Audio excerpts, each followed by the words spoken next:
Chapter 106. That night, Yan's entire body was soaked. When he returned home, he once again fetched water to bathe in his room and changed into dry clothes before stopping. Xiao Ju's cloak was wet. Yan went to find Shinmuxue to find some pancreatic soap to wash it clean. He tied a rope to a tree outside the door and hung it properly. He planned to give it back to Shinmuxue when it was dry.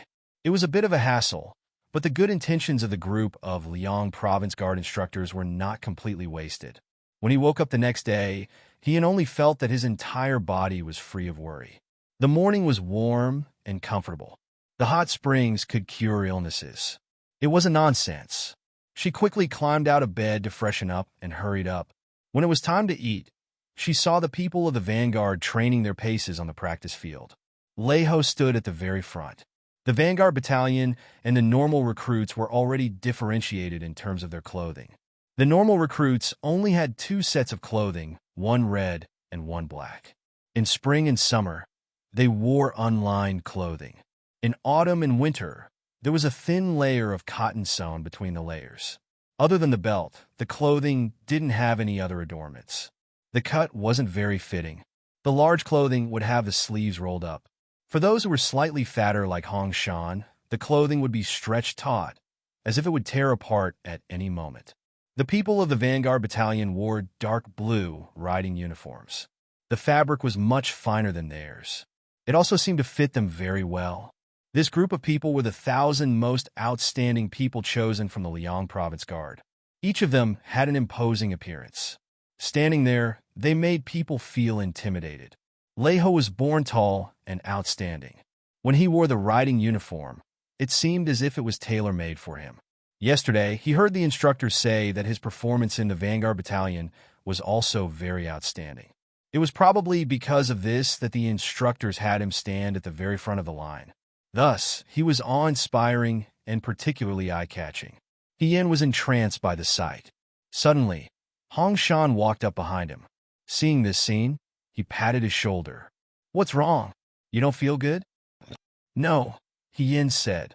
"I just feel that the clothing of the Vanguard Battalion is much better looking than our clothing." "Not just clothes?" Upon hearing this, Xiao Mai interrupted. "I heard that they eat better than us. They get 2 more steamed buns and meat porridge every day." "All right, stop talking." Hong Shan interrupted Mai's incessant chatter. "Can't you see that your brother, he is annoyed?" "Yan, I'm not jealous of him." "That's right."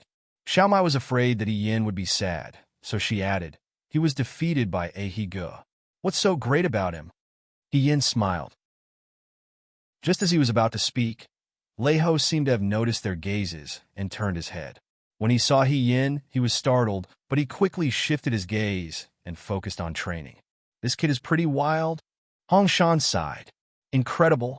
Yan didn't make a sound. He continued to stand in place, watching Lei Ho train for a while. Only when Liang Ping urged him to hurry, did Yan give up. Just as the instructors had said, Lei Ho's footwork was not bad. He was nimble and agile. He was indeed worthy of being a member of the Vanguard Battalion. However, Yan still remembered that many days ago, during the battle for the flag on White Moon Mountain, she had fought with Lei Ho. At that time, the situation had been urgent. She had felt a trace of unnaturalness, but she couldn't think too much about it. Afterwards, she had thrown the matter to the back of her mind. Seeing Lei Ho today, it had brought back the memories of that day's fight. But she still couldn't think of a conclusion. What was unnatural about it? Liang Ping urged her fiercely. Yan got up and went to the weapons rack to get her spear. She thought to herself, forget it. In any case, we're both in the Liang Province Guard. If it really doesn't work out, I'll find another opportunity to fight with Lei Ho in a few days. However, before Yan could fight with Lei Ho, she received news that Xiao Ju was leaving. The Liang Province Guard received an urgent report that the citizens of Zhangtai City, which was thousands of li away from Liang Province, had been harassed by the Yudo. As soon as the Yudo arrived, they would steal money and food and bully men and women. The Zhangtai County Magistrate was miserable beyond words. He could only ask Xiao Ju for help. He asked Xiao Ju to lead the troops to expel these Yudo.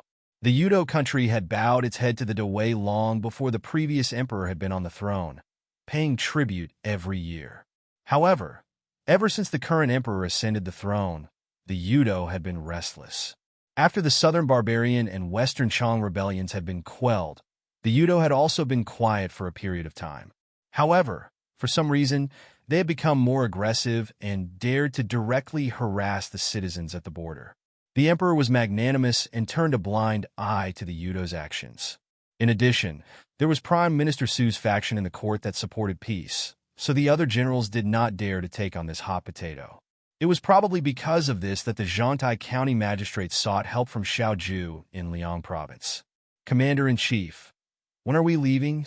The military instructors were all standing in Xiaoju's room. Ian was sitting at the spot where Chung Li Su usually wrote. The door was not closed, so they did not avoid He Yin from talking about this matter. However, there was nothing to hide. It would take a month to travel to and from Zhangtai.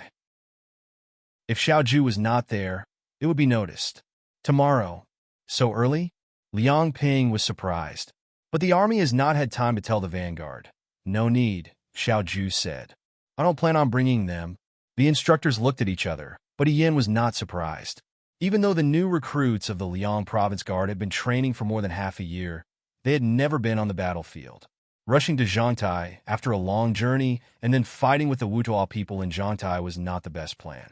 It would consume too much energy, and the Yudo was cunning and brutal. The new soldiers might not be a match for them. After thinking about it, Xiaoju's Nanfu soldiers were the most suitable. If Xiaoju brought the new soldiers to Liang Province, the Nanfu soldiers should be stationed somewhere else. With the military power in his hands, it was perfectly justifiable for him to lead the soldiers there.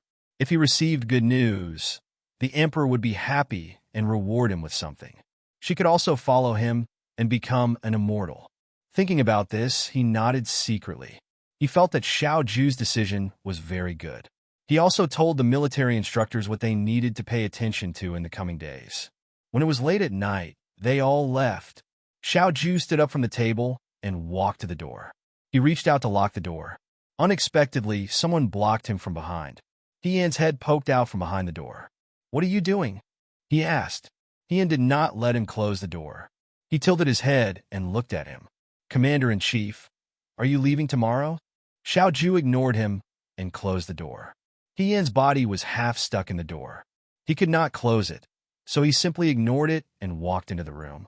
Tian easily crossed the door and entered his room. He followed behind him and asked politely, "Commander-in-Chief, have you thought about bringing me with you to Zhangtai?" "You?" Xiaoju sneered. "Why would I bring you? Do you think there are not enough people holding us back?" In this person's eyes, perhaps everyone other than him was a burden. "You are underestimating me. I can help you deal with the Yudo." "Forget it." He looked her up and down and raised his eyebrows. "A bodyguard can injure you, and you still want to talk about fighting the Yudo. Lady He, you are dreaming. Last time was a special situation. Ding, he is not an ordinary person." He Yin defended himself, but he knew that Xiaoju was right. Her injuries had not healed yet. These days, she was very careful even when she was training. She was afraid that it would affect her injuries. If she followed him to Zhangtai, she might cause trouble on the battlefield. Moreover, she couldn't use her expertise in arranging troops. In a troop, it was enough to have one main general. "Okay," He Yin said with some regret. Suddenly, he thought of something and looked at Xiaoju. "Commander-in-Chief, it will take a month to go to Zhangtai and back. Plus, you will fight the Yudo. I am afraid that when you come back, it will be late winter. My wounds have mostly healed, so what else can I do for the next few days? Even if it is 3 times daily training, you won't deny it if I do it when you are not here, right?" Or, she stared at Xiaoju suspiciously. "You want to use the battle in Zhangtai to escape? Don't tell me you don't want to go back to the Liang Province Guard? You want to leave me here alone?" Xiaoju stopped tidying up the books on the table and turned around. He Yin, who was looking up at her, was shocked. His eyes fell on He Yan's face. He lowered his head and said, "First, I am not as bored as you. Second, you're not my fiancé. I don't want to leave you here alone. Third, I am not here. Isn't that what you want?" "What do you mean by what I want?" He Yin said, "Don't accuse me wrongly." He stared at He Yin with a faint smile. His dark eyes were deep. He asked, "Oh, then why are you asking so much? Is it important when I will come back, or if I will come back?" "Of course it is important." He Yin blurted out, "I will miss you." How could she not miss him? The more outstanding she was in front of Xiaoju and won Xiaoju's favor and trust, the faster and more aboveboard she could approach He Rufei as an equal. He was a living bodhisattva. How could she not miss him? Xiaoju seemed to be surprised by her words. She turned her head and said, "You really can say anything. Don't call me a liar. Other than my identity, I have never lied to you. What I said just now was true. Won't you miss me when we are apart?" Xiaoju said, "No, I won't." He Yin said, "We have been through life and death together. You don't have to be so heartless." Xiaoju asked, "Are you done? If you are, please go back to your room. I'm going to lock the door." He grabbed He Yin's shoulder and pushed He Yin towards the door. "Commander, sometimes I feel that our identities have been reversed. You are so guarded against me. It is as if you are the woman, and I will sully your innocence. You talk too much." He Yin's legs were stuffed into her room. She knew that this person really did not want her to stay in the room. She took advantage of the fact that her upper body could still move and quickly took out a handful of things and stuffed them into Xiaoju's hands. Bang! The door was slammed shut. He Yin said through the door, "Although you are so heartless, I am still a righteous person. I have nothing to send you off to Zhantai. Here, I will give you these. Eat them slowly on the way. I will wait for your good news at the guard station." Then, without waiting for a reply, he went to bed, blew out the lamp, and went to sleep. On the other side of the door, Xiaoju lowered her head and looked at her palm. It was a handful of sweet persimmon candy wrapped in a thin layer of pastry paper. Just by looking at it, she felt that it was fragrant and sweet. Song Taodao and Cheng Li were the same. Ever since they came to the Liang Province Guard Station, they would send small gifts every few days. She loved sweets, so she asked Chi Wu to go to the city and buy a lot. She also gave some to He Yin. He Yin thought that Xiaoju always carried the sachet of osmanthus candy with him when he was young. It was true that he loved sweets. Last time, he did not want to eat the candied haws that she bought for him. It was probably because she bought it from a street vendor in the city. Second young master Xiao did not want to eat these kinds of roadside snacks. However, this handful of sweet persimmon candy was made by Song Taodao and Chi Wu at a proper restaurant. This should be able to please Xiaoju. He could not possibly refuse to eat this. That would be too picky. Hopefully, he would understand the principle of giving candy in return for a plum. He Yin woke up the next day and went to the practice field for day training. When it was almost noon and lunchtime, Cheng Li ran over. In order not to see Song Taodao, he had moved to the shared room that He Yin used to live in. Everyone thought that he would not be able to hold on for long. They did not think that he would be able to hold on until now. However, compared to the room he used to live in, it was much simpler. It was difficult for him to maintain his elegant appearance. His face had lost a lot of weight, and he had forgotten to match his hairband with his clothes. He panted as he ran in front of He Yin. He Yin was drinking wild vegetable soup and was almost knocked down by Cheng Li's Su. He Yin asked, "What's the matter? Why are you in such a hurry?" "My uncle," Cheng Li said. "Big brother, my uncle has left." "I know." "You know?" Cheng Li was stunned. He then said angrily, "Then why didn't you tell me? If Shun Jiaodo did not tell me today, I would not have realized that he had already left."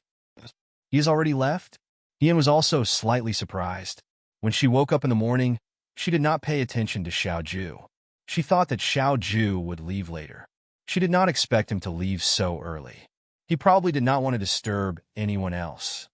Why did he not take Song Taodao with him when he left? Cheng Li began to complain. Who was he trying to make trouble for by staying in the Liang Province Guard? He Yin was speechless. Logically speaking, Song Taodao was such a delicate and cute little girl. Young men would be eager to please her. Cheng Li actually avoided her like a snake or scorpion. What kind of taste did this child have? She asked, "What did Song Taodao do to you? I think she is also sensible and well-behaved." "Big brother, please forgive me," Cheng Li said bitterly. "When I first found out about this marriage, I wanted to sneak a peek. Who knew that I would run into her? I don't know how she guessed my identity. She scolded me at the door." Scolded you for what? What else could it be? You're not good at literature or martial arts. You are a good-for-nothing with no future. That is fine. Everyone in Shuo City knows that I am incompetent. If it was just that, I would not be so angry. However, she later said that it is fine to marry me, but I must study hard at home and pass the imperial examinations.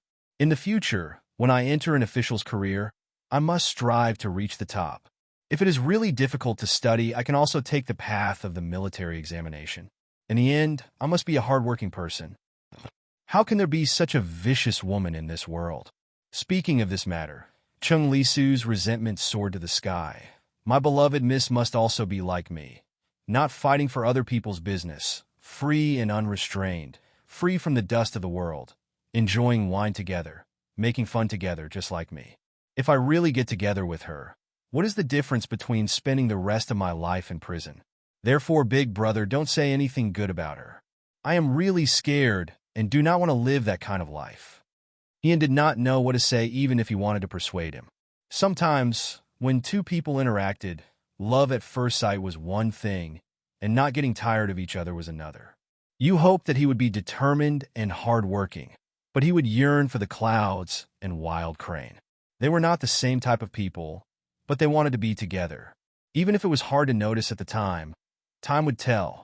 In her previous life, she did not understand the principles that she did not understand in her entire life.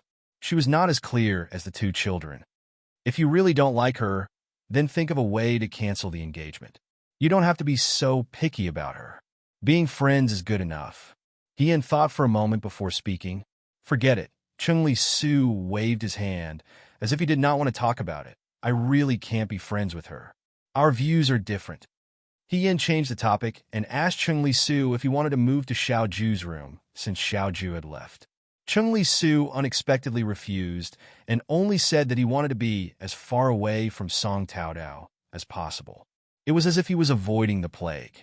When the day's training ended, Yin returned to his room. After washing up, he stared blankly at the locked door. Although Xiao Ju usually didn't talk to her much, she knew that he was just a door away from her. Once he left, he really felt that he was the only one in the huge room. It was very lonely. Suddenly, he missed the time when he lived with Xiao Mai and the others in the shared bunk. At that time, he would not feel bored listening to their idle conversations. If it was too quiet, he would not be able to sleep. If he could not sleep, it would be easy for his imagination to run wild. Ian sat up from the couch and thought for a moment. He got up, put on his shoes, walked to the door, and took out a silver strand from his sleeve. This silver strand was from Chung Lisu's hairpin. The hairpin was made into a yellow carp, and the silver strand was the carp's beard. It was very cute. The first time Ian saw it, he touched it a little too hard and directly pulled the beard off. Chung Lisu said that it was okay, and that she could just throw it away. Ian felt a little distressed and thought that he might be able to sell it for tea, so he put it away. At this time, she took out the curly silver strand and straightened it. She stretched it out through the crack of the door and put her ear on the door, listening carefully. This was a unique skill that a craftsman taught her when she was in the military camp. That craftsman was a locksmith. Sometimes, when a big family's ancestors or accidentally dug out a locked box, they would go to him to open it. He was quite famous in his hometown. Later, when the city captured strong men and conscripted them, the locksmith hid his children and grandchildren and did it himself. Ian still remembered that the locksmith was a little old. When he smiled, he was missing an incisor, which was a little funny. Ian and his grandson were about the same age, so Ian hit it off with him. He even taught Ian a few lockpicking moves. The locksmith had already died in the Battle of Mo County, but Ian still remembered the lockpicking skills. That locksmith knew how to open the shaped locks used by officials and nobles, and the G-shaped locks used for weddings and celebrations. However, he only taught Ian the E-shaped locks used by commoners. He probably thought that one day, if he could return to his hometown and go back to his old profession, he could still make a living with his skills. He couldn't teach his disciple and starve his master, who knew that in the end he didn't succeed. Ian tried to open the lock with a fluke. Fortunately, the door in Xiao Ju and Chung Lisu's room was exactly the E-shaped door. However, in a moment, there was a kacha sound and the door on the other side was opened. Ian gently pushed, and the door opened. The moonlight fell on the desk in front of the window. The window wasn't closed, so the shadows of the trees outside swayed slightly and fell on the ground like water plants in a pond. Ian tiptoed in and stood still after entering. She didn't know why she did such a thing and was annoyed for a moment. If someone was hiding in the dark, they would probably think that she was a thief.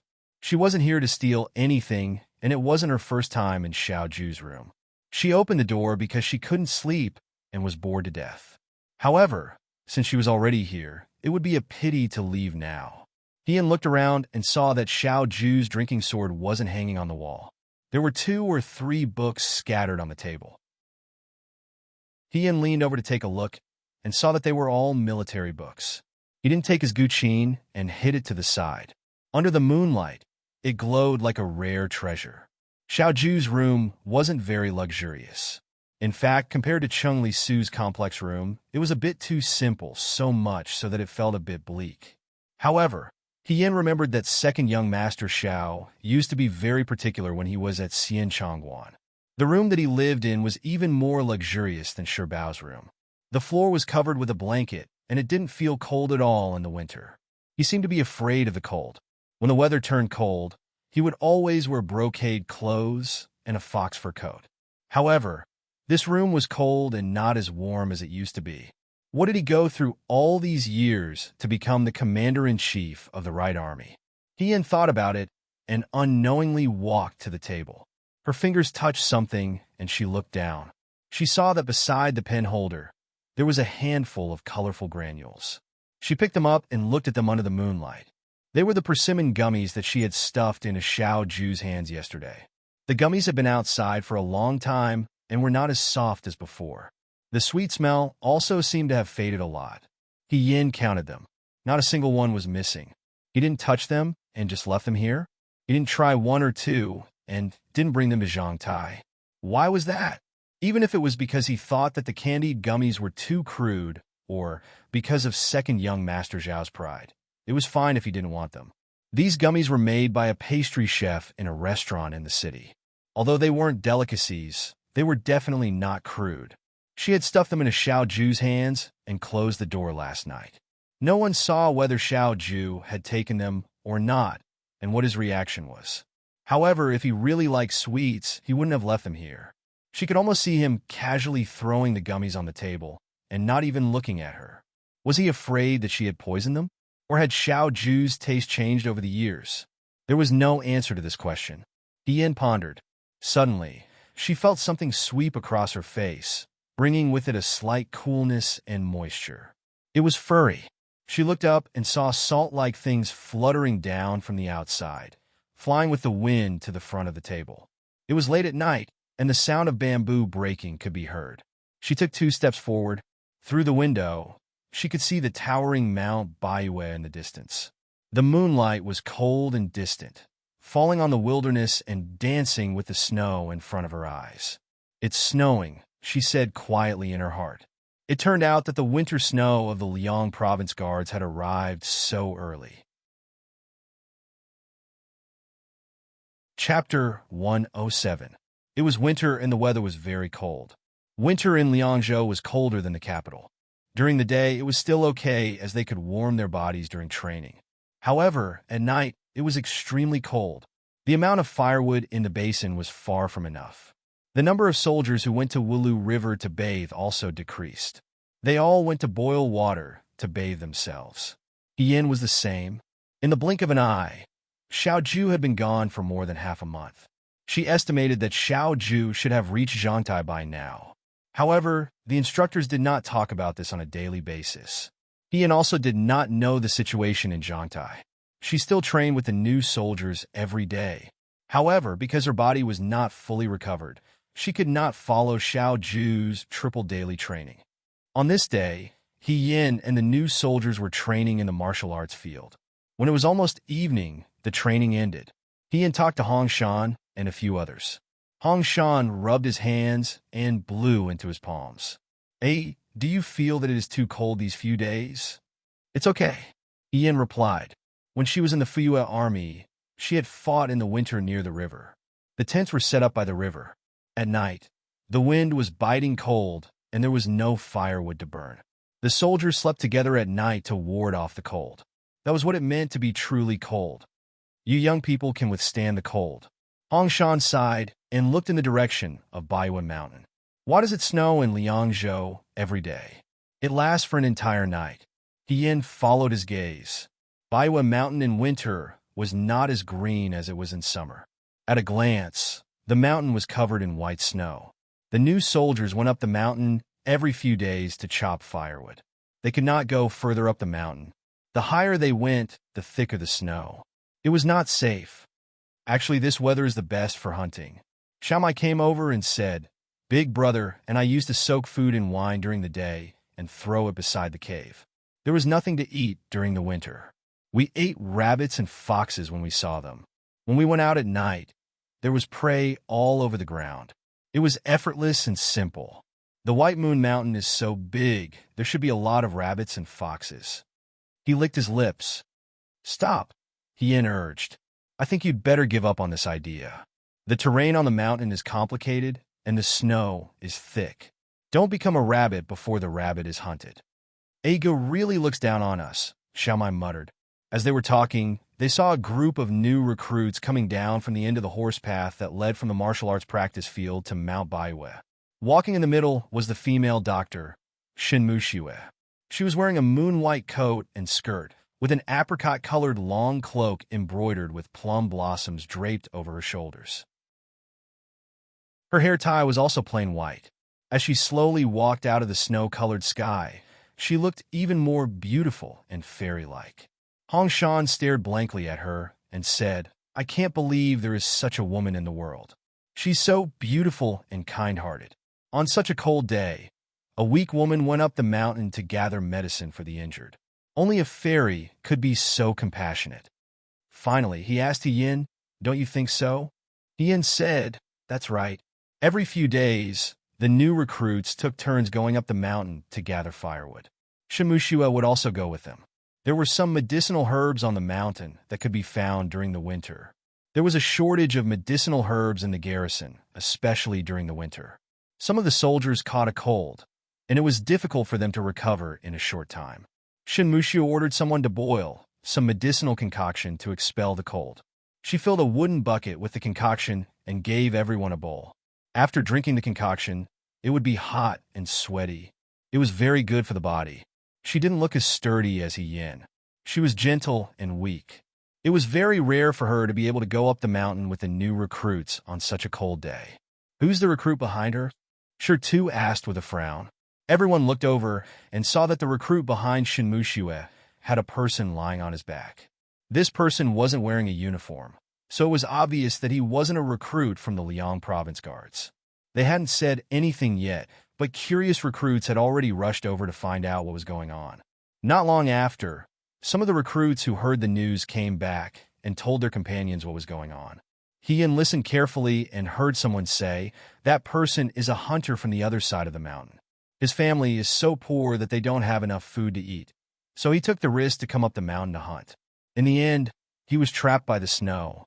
When Miss Shun and the others met this person, half of his body was buried in the snow. We had to dig him out of the snow and come back half alive. Then he's really lucky. Mount Baiwei is unusually cold. If he had stayed for a few more minutes, even the gods wouldn't have been able to save him." "Isn't that so?" Xiaomai muttered, "Going up the mountain in this weather. He really doesn't want to live. There's nothing we can do about it. The lives of poor people aren't fortune tellers. His family doesn't even have money to eat, so how can he care about other things?" Hong Shan sighed. After watching for a while, the crowd dispersed. However, this matter was not over. At night, Chung Lisu came back and said that she wanted to stay in Xiao Ju's room. Yin asked curiously, "Didn't you refuse to move back?" Chung Lisu frowned and said, "Today, the person that Dr. Shin saved is staying in our room, so I was kicked out.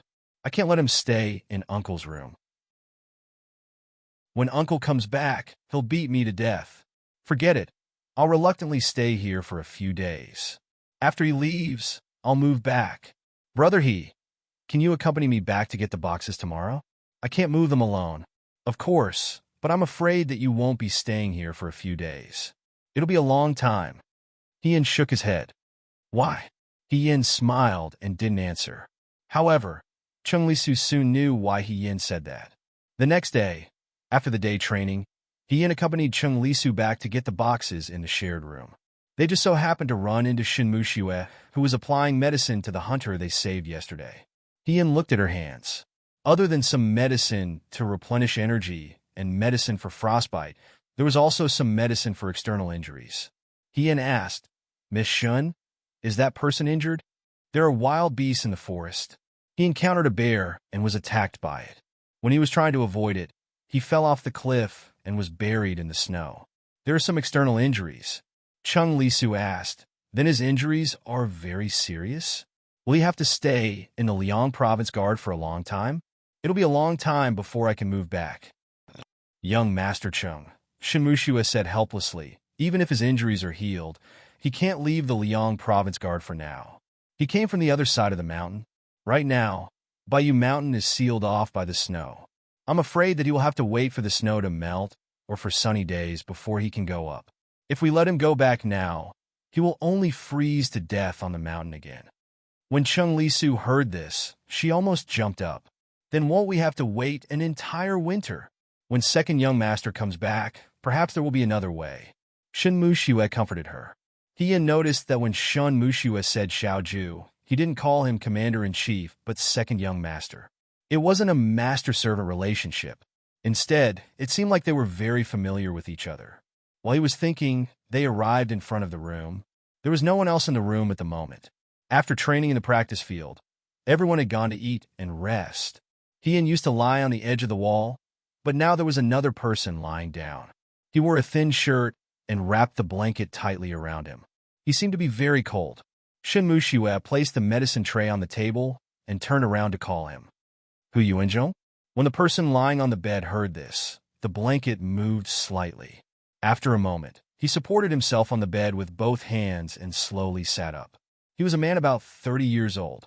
His skin was dark, and his lips were cracked to the point that they were peeling. He looked a little thin and weak. He lifted the blanket and looked at Shinmu Shue. He said hurriedly, Dr. Shun, you should change your dressing. Shinmu Shue said, sit by the bed and roll up your trousers. The man called Hu Yuanzhong looked even more nervous. He rubbed his hands and stammered, how can I trouble a female doctor? I'll do it myself. He bent down. As soon as he moved, he hissed in pain. When Shinmu Shue saw this, he squatted down in front of Hu Yuanzhong and helped him roll up his trousers. Sure enough, there were scars all over his legs. They were probably caused by the rocks and branches on the mountain. It's not done yet. Shinmu Shue said, I'll apply more medicine today. Hu Yuanzhong nodded blankly. Let me do it. At this moment, Hien's voice interrupted. Before Shinmu Shue could react, she reached out and took the medicine from Shun Mushue's hands. She squatted down and said, Miss Shun, please get up first. This? Hu Yuanzhong was a little surprised.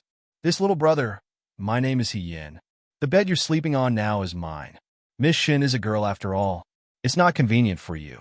I'll apply medicine for brother Hu. It shouldn't be a problem, right? Hien smiled and looked at Hu Yuanzhong. Hu Yuanzhong sighed in relief. Of course, I don't want to trouble Dr. Shin. Hien stopped fooling around. Shinmu Shue frowned slightly. There's no difference between men and women in front of doctors. You don't know how to apply medicine. I know how to apply medicine. Dr. Shun, don't be nervous. You should take a look at Chung Lisu first. I saw that he was coughing this morning. I don't want him to catch a cold. Chung Lisu said, that's right, Dr. Shun. I feel that my throat is a little dry. Shinmu Shue was stunned. He said, really? Then he stood up and said to Chung Lisu, come outside with me. I'll take a look at him first. The two of them left. Only Hu Yuanzhong and Hien were left in the room.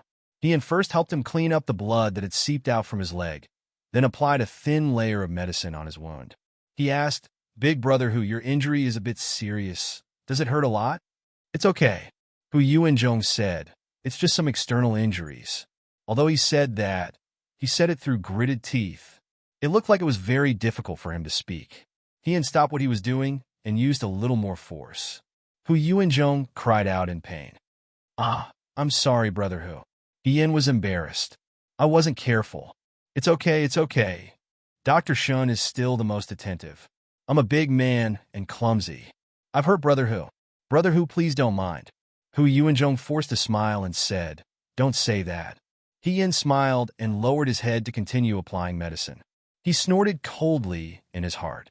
Just now, she saw clearly that although Hu Yuanzhong refused to apply the medicine himself, he cried out in pain as soon as he moved. When Shen Muxue squatted down, Hu Yuanzhong's eyes flashed with a hint of joy. Although he hid it very well, Yin still saw it. She hated this kind of person who was lustful. Shen Muxue saved Hu Yuanzhong's life. Hu Yuanzhong had dirty thoughts about his savior. What kind of person was this? When he pulled up Hu Yuanzhong's trousers, Yin could clearly see these so-called serious injuries. They looked messy and serious, but in fact, they were all external injuries. Yin, a girl, could not make a sound when she suffered more serious injuries. If this person was so poor that he risked his life to go up the mountain to hunt, he would not be so delicate.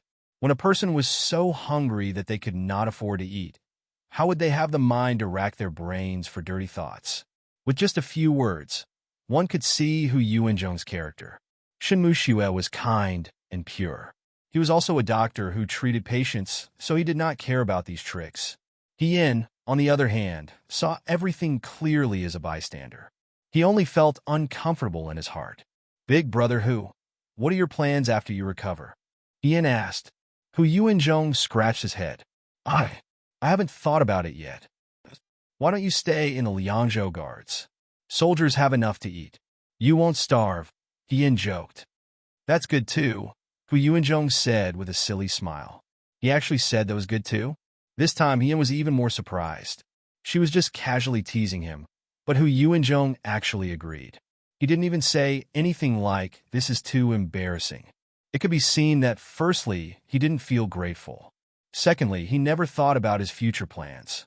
A person who did not know what the future held should always be worrying about what to do in the future. How could he be so careless? Yin was instantly displeased. Could it be that Hu Yuanzhong wanted to rely on the Liangzhou guards to take advantage of Shen Muxue all the time? Thinking of this, Yin quickly applied the medicine on Hu Yuanzhong's wound. She passed a bowl of medicine to him and said, Big Brother Hu, drink the medicine first. Hu Yuanzhong reached out to take it. Thank you. He drank the medicine rather quickly. He straightened his neck and gulped down the medicine. Then, he passed the bowl back to Yin. Yin reached out to take it. He saw that Hu Yuanzhong's outstretched hand was covered in red rashes from the web between his thumb and index finger to the inside of his wrist. Yin paused. Hu Yuanzhong noticed Yin's movements and asked, What's wrong with Brother He? Big Brother Hu, do you want a female doctor to take a look at the rashes on your hand? Yin asked, Did you get it on the mountain too? Hu Yuanzhong was stunned. He rubbed his wrist twice and smiled. No need. It should subside in a few days. It's not a serious illness. There's no need to trouble a female doctor. If that's the case, Yin nodded and smiled. Then it's nothing. She stared at Hu Yuanzhong and didn't say anything for a while. Hu Yuanzhong also felt strangely uncomfortable. He touched his face and asked, Brother He, is there something on my face? No. Yin smiled and shook his head. I'll take the empty bowl out first. Although Miss Shen is a doctor, she's still a girl. I have nothing to do these few days, so I'll run errands for Miss Shen. I'll take care of Big Brother Hu's wound medicine. He pretended not to see the disappointment in Hu Yuanzhong's eyes and turned to leave. When he left, Shen Muxue was telling Cheng Lisu to stick out her tongue. Seeing Yin come out, he asked suspiciously, So fast? There weren't many wounds to begin with. Yin asked, How's Cheng Lisu? I ate too much spicy food these few days. My throat is smoking. Cheng Lisu was embarrassed. It's nothing serious. Then it's fine. You can go back. Yin returned the medicine tray to Shen Muxue and said to Shen Muxue, I've already discussed it with Big Brother Hu. I'll take care of Big Brother Hu's wound medicine these few days. From tomorrow onwards, I'll come to Miss Shen's room every day at this time to take the medicine and send it to Big Brother Hu. Miss Shen won't have to make another trip. Shinmushue was still a little hesitant. Then it's settled. Take it as my thanks for the box of scar removal and muscle revitalization ointment that Miss Shun gave me. He put his arm around Chung Lisu's shoulder. Then we'll go first. He and Chung Lisu walked away. On the way, Chung Lisu asked him, Big brother what's wrong? What? Hien came back to his senses. After you came out of Hu Yuanzhong's room, you stopped talking. What happened in the room just now? Did you two have a fight? No. Hien took 2 steps and thought for a while. He stopped and said to Chung Lisu, You go back first. I have something to talk to Hongshan about. But you haven't eaten anything yet. I'll go get 2 steamed buns. Hien waved his hand. You go back first and wait for me. See you later. Hongshan and Xiao Mai were eating porridge. When they saw Hien, they made room for him and said, Why are you so late today? I thought you weren't coming. I had something to do on the way here. Hien took a steamed bun, but he didn't wolf it down like he usually did. He only took a bite and stopped. After a long time, he said, Brother Shan, sure too. I have something that I need your help with. Why are you so serious? Hong Shan put down the bowl in his hand. What do you need our help with? The hunter that Dr. Shin rescued from the mountains yesterday, Hu Yuanzhong. He's in your room now, right? Hien said, For the next few days, you have to train during the day. Can you help me keep an eye on him at night? Hong Shan and Sure Tu looked at each other. Hong Shan asked, Why don't I understand what you're saying? What's wrong with Hu Yuanzhong? Why do you want to keep an eye on him? I think there's something wrong with him. This time, even Xiao Mai didn't have time to eat. The atmosphere was solemn for a moment. Sure Tu asked in a low voice, What's wrong? Maybe I'm thinking too much. I'm not sure yet. But I think that maybe it's not a coincidence that he was rescued from the mountains by Dr. Shin. Upon hearing this, Hong Shan's eyes widened. A spy? Keep your voice down, Hien said. I'm just suspicious. That's why I need you to keep an eye on him. See if he does anything unusual at night. No. Hong Shan still felt incredulous. You have to tell us what's wrong with him that made you suspect him. Hien took a deep breath and said, I'll tell you in a few days. For now, I just need your help to keep an eye on him. I hope I'm thinking too much, she said softly. At night, after parting ways with Hong Shan and the others, Hien returned to her room. After familiarizing herself with the place, she lay on the bed. She was full of worries and couldn't fall asleep. Meeting Hu Yuanzhong today was an accident. Who knew that in the end, it would upset her and make her feel uneasy. Hien didn't make up what she said to Hong Shan and the others. She did suspect that Hu Yuanzhong was a spy who had infiltrated the Liangzhou guards for other purposes. As for how she found this suspicious point, it was because when she handed the medicine to Hu Yuanzhong today, when Hu Yuanzhong returned it, she saw a dense red rash that covered the area between his thumb and index finger to the inside of his wrist. It made her think of the Chong people. The place where the Chong people lived was covered in dense forests. The weather was humid all year round. When the Chong soldiers held swords, it was easy for them to get red rashes from the area between their thumb and forefinger to the wrist. When Hien was General Fei Hong, he had specially looked for military doctors to study the rashes. Even though the Chong people later entered the Central Plains, the rashes didn't disappear in a short period of time. Therefore, when she saw the rash between Hu Yuanzhong's thumb and forefinger, she immediately thought of the Chong soldiers without hesitation. However, she wasn't completely sure. All the rashes in the world looked the same. It could be caused by the humid weather, or it could be caused by touching sensitive objects. There was no need to suspect the other party because of a rash. However, it was probably because Hien had developed a habit of being cautious when he was a general, especially when it came to the Chong people. Or maybe it was because Hien had sensed Hu Yuanzhong's hidden feelings for Shinmushue and had a bad impression of him. Now, she immediately suspected him. Thinking about it carefully, there were indeed many suspicious points. For example, the snow on the mountain was so heavy. The other side of Mount Baiwei was shady, so the snow would only be deeper. The new recruits couldn't even cross this side. How did Hu Yuanzhong cross the other side alone? Since he said that his family was so poor that they didn't have any food to eat, why didn't he find a gentler way to do it? For example, he could help people move goods at the docks and do some manual labor. At least, he could temporarily resist the cold and hunger. One had to know that when hunting on Mount Baiue, the best-case scenario was that he could hunt a wild beast to alleviate his urgent needs. However, there was a higher possibility that he would die on the mountain and lose both his wealth and life, leaving behind an easier path to take and instead taking a seemingly inconceivably difficult path. This was not facing difficulties head-on. This was stupidity. Looking at how he pretended to cry out in pain to get Shin Mushiue to personally take care of him, he didn't seem like a stupid person. The more Yin thought about it, the more suspicious she felt. Unfortunately, Xiao Ju wasn't here, so she couldn't remind Xiao Ju. But even if Xiao Ju was here, she couldn't directly mention the most important point. The Chang tribe was thousands of li away from the capital. The new recruits of the Liangzhou guards couldn't have seen the Chang tribe soldiers. Even Xiao Ju might not have fought with the Chang tribe. Yin was born in the capital, so how could she know the secret habits of the Chang tribe? She was afraid that if she said it, the first person to be suspected would not be Hu Yuanzhong, but herself. That year, she led the soldiers to quell the rebellion of Xichang.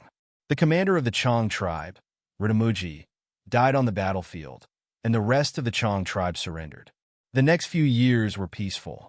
The Chang tribe was very peaceful, and there were no disturbances. But that didn't mean she could truly relax.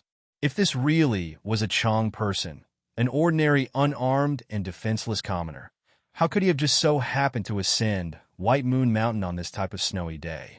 Moreover, he was even picked up by Shin Mushiue and entered the Liang province guards. If there were too many coincidences, then they wouldn't be coincidences anymore. Someone must have done it on purpose.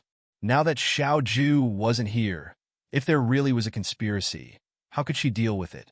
Xiao Ju wasn't here. Xiao Ju wasn't here? In an instant, Yin sat up, and a terrifying thought flashed through her mind.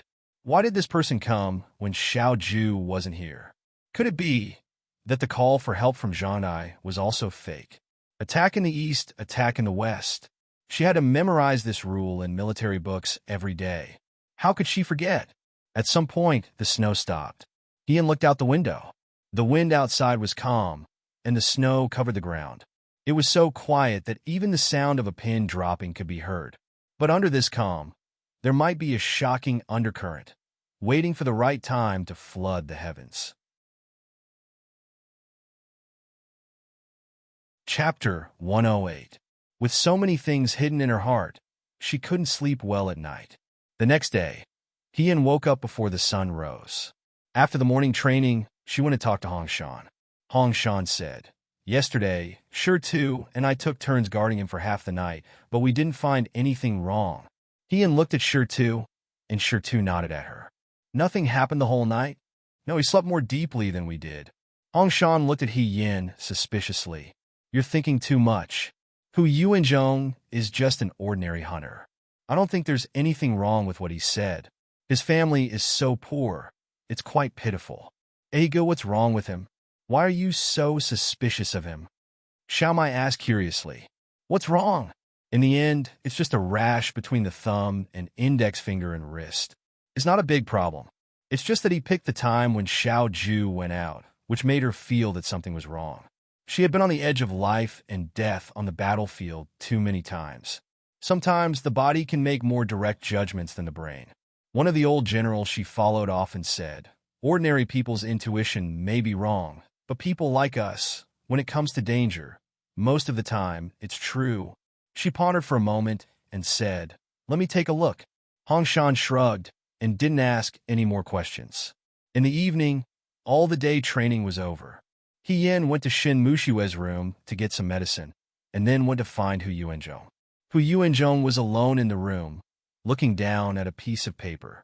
When Yin pushed the door open, he immediately hid the paper in his arms. "Brother Hu, what are you doing in the room alone?" Yin pretended not to see his actions and asked with a smile. "Nothing." Hu Yuanzhong sighed. "My leg hasn't recovered, so I can't get out of bed. I can only stay in the room. Sorry for the trouble." "It's no trouble at all," Yin said with a smile. "You're so badly injured. Of course you need to recuperate." She helped Hu Yuanzhong roll up his trousers and squatted down to apply medicine. Yesterday, she didn't look carefully. Today, since she came with doubts, she looked very carefully. Both of the hunter's legs were covered with scars.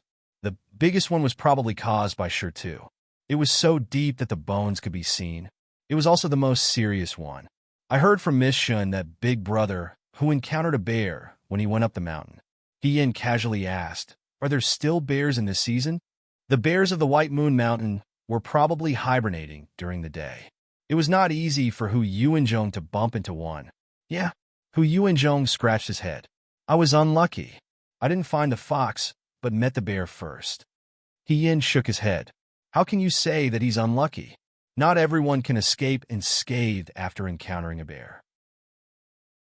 I heard that bears don't have good eyesight, but they are very sensitive to smells. Big Brother who was injured and covered in blood, but the bear didn't chase after you. Big Brother who is already very strong. Also, Yin didn't look at Hu Yuanzhong's expression. His hands didn't stop moving as he continued. Big Brother who was buried in the snow. It was also very coincidental that Mission rescued him. Our Liang Province Guard recruits only go up the mountain once every 3 to 5 days. If Big Brother who had gone up the mountain one day later, or if he had fallen in the wrong place, I'm afraid he wouldn't be in the Liang Province Guard right now. Hu Yuanzhong was stunned. He nodded and said, "That's true. This is all thanks to Miss Shen." Yin smiled slightly. After applying the medicine, he helped Hu Yuanzhong pull down his trousers and handed over the bowl of medicine. When Hu Yuanzhong took the bowl of medicine, Yan's gaze fell on his wrist. He had pulled his sleeves a little longer, but he could still faintly see a patch of red between his thumb and index finger. How long has Big Brother, who been a hunter? Hu Yuanzhong drank the medicine as he said, 7 or 8 years. Have you always hunted on White Moon Mountain? She asked very quickly. Hu Yuanzhong hesitated for a moment before saying, yes. Then in the past few years, have you ever gone up White Moon Mountain on snowy days like this? No, never. Why did you go up again this year? It's really because I didn't have enough food to fill my stomach. Hu Yuanzhong drank the last mouthful of medicine and looked strangely at Yin. Brother why are you asking this? Yin lowered his head and smiled. I'm just a bit curious. She reached out to take the empty bowl in Hu Yuanzhong's hand. Hu Yuanzhong reached out his hand. When Yan's hand reached out to Hu Yuanzhong, it suddenly changed direction and chopped directly at Hu Yuanzhong's face. Hu Yuanzhong couldn't dodge in time and could only retreat to the side in panic. Yan's hand struck his chest. The latter screamed and spat out a mouthful of blood. However, the young man didn't stop at all. He directly reached into Hu Yuanzhong's lapel and took out a piece of paper. Give it back to me, Hu Yuanzhong shouted. However, because of Yan's slap just now, his voice was hoarse and unpleasant to the ears. Half of his body was lying on the couch, and he reached out to Yin in vain. The movement was so loud that it alarmed the people around. The surrounding recruits heard the noise and ran in. As soon as they came in, they saw Hu Yuanzhong clutching his chest and spitting out blood. Yin stood beside the couch with a piece of paper in his hand. What happened? What happened? Hu Yuanzhong said with difficulty. He took my things. What did you take from him? The recruit asked. Yin lowered his head and looked at the yellow paper in his hand. There was a poem written on the yellow paper. My heart is like the water of the West River, day and night flowing east without rest. The handwriting was beautiful. At first glance, it was obvious that it was written by a woman. What is this? Yin frowned and asked him. Hu Yuanzhong stared at him. He was furious and didn't say anything. What happened? Shen Mushue's voice came from behind. She happened to be nearby. She heard the noise and came over. What she saw was such a hostile scene. Yin? She looked at Yin suspiciously and then looked at Hu Yuanzhong, who was clutching his chest.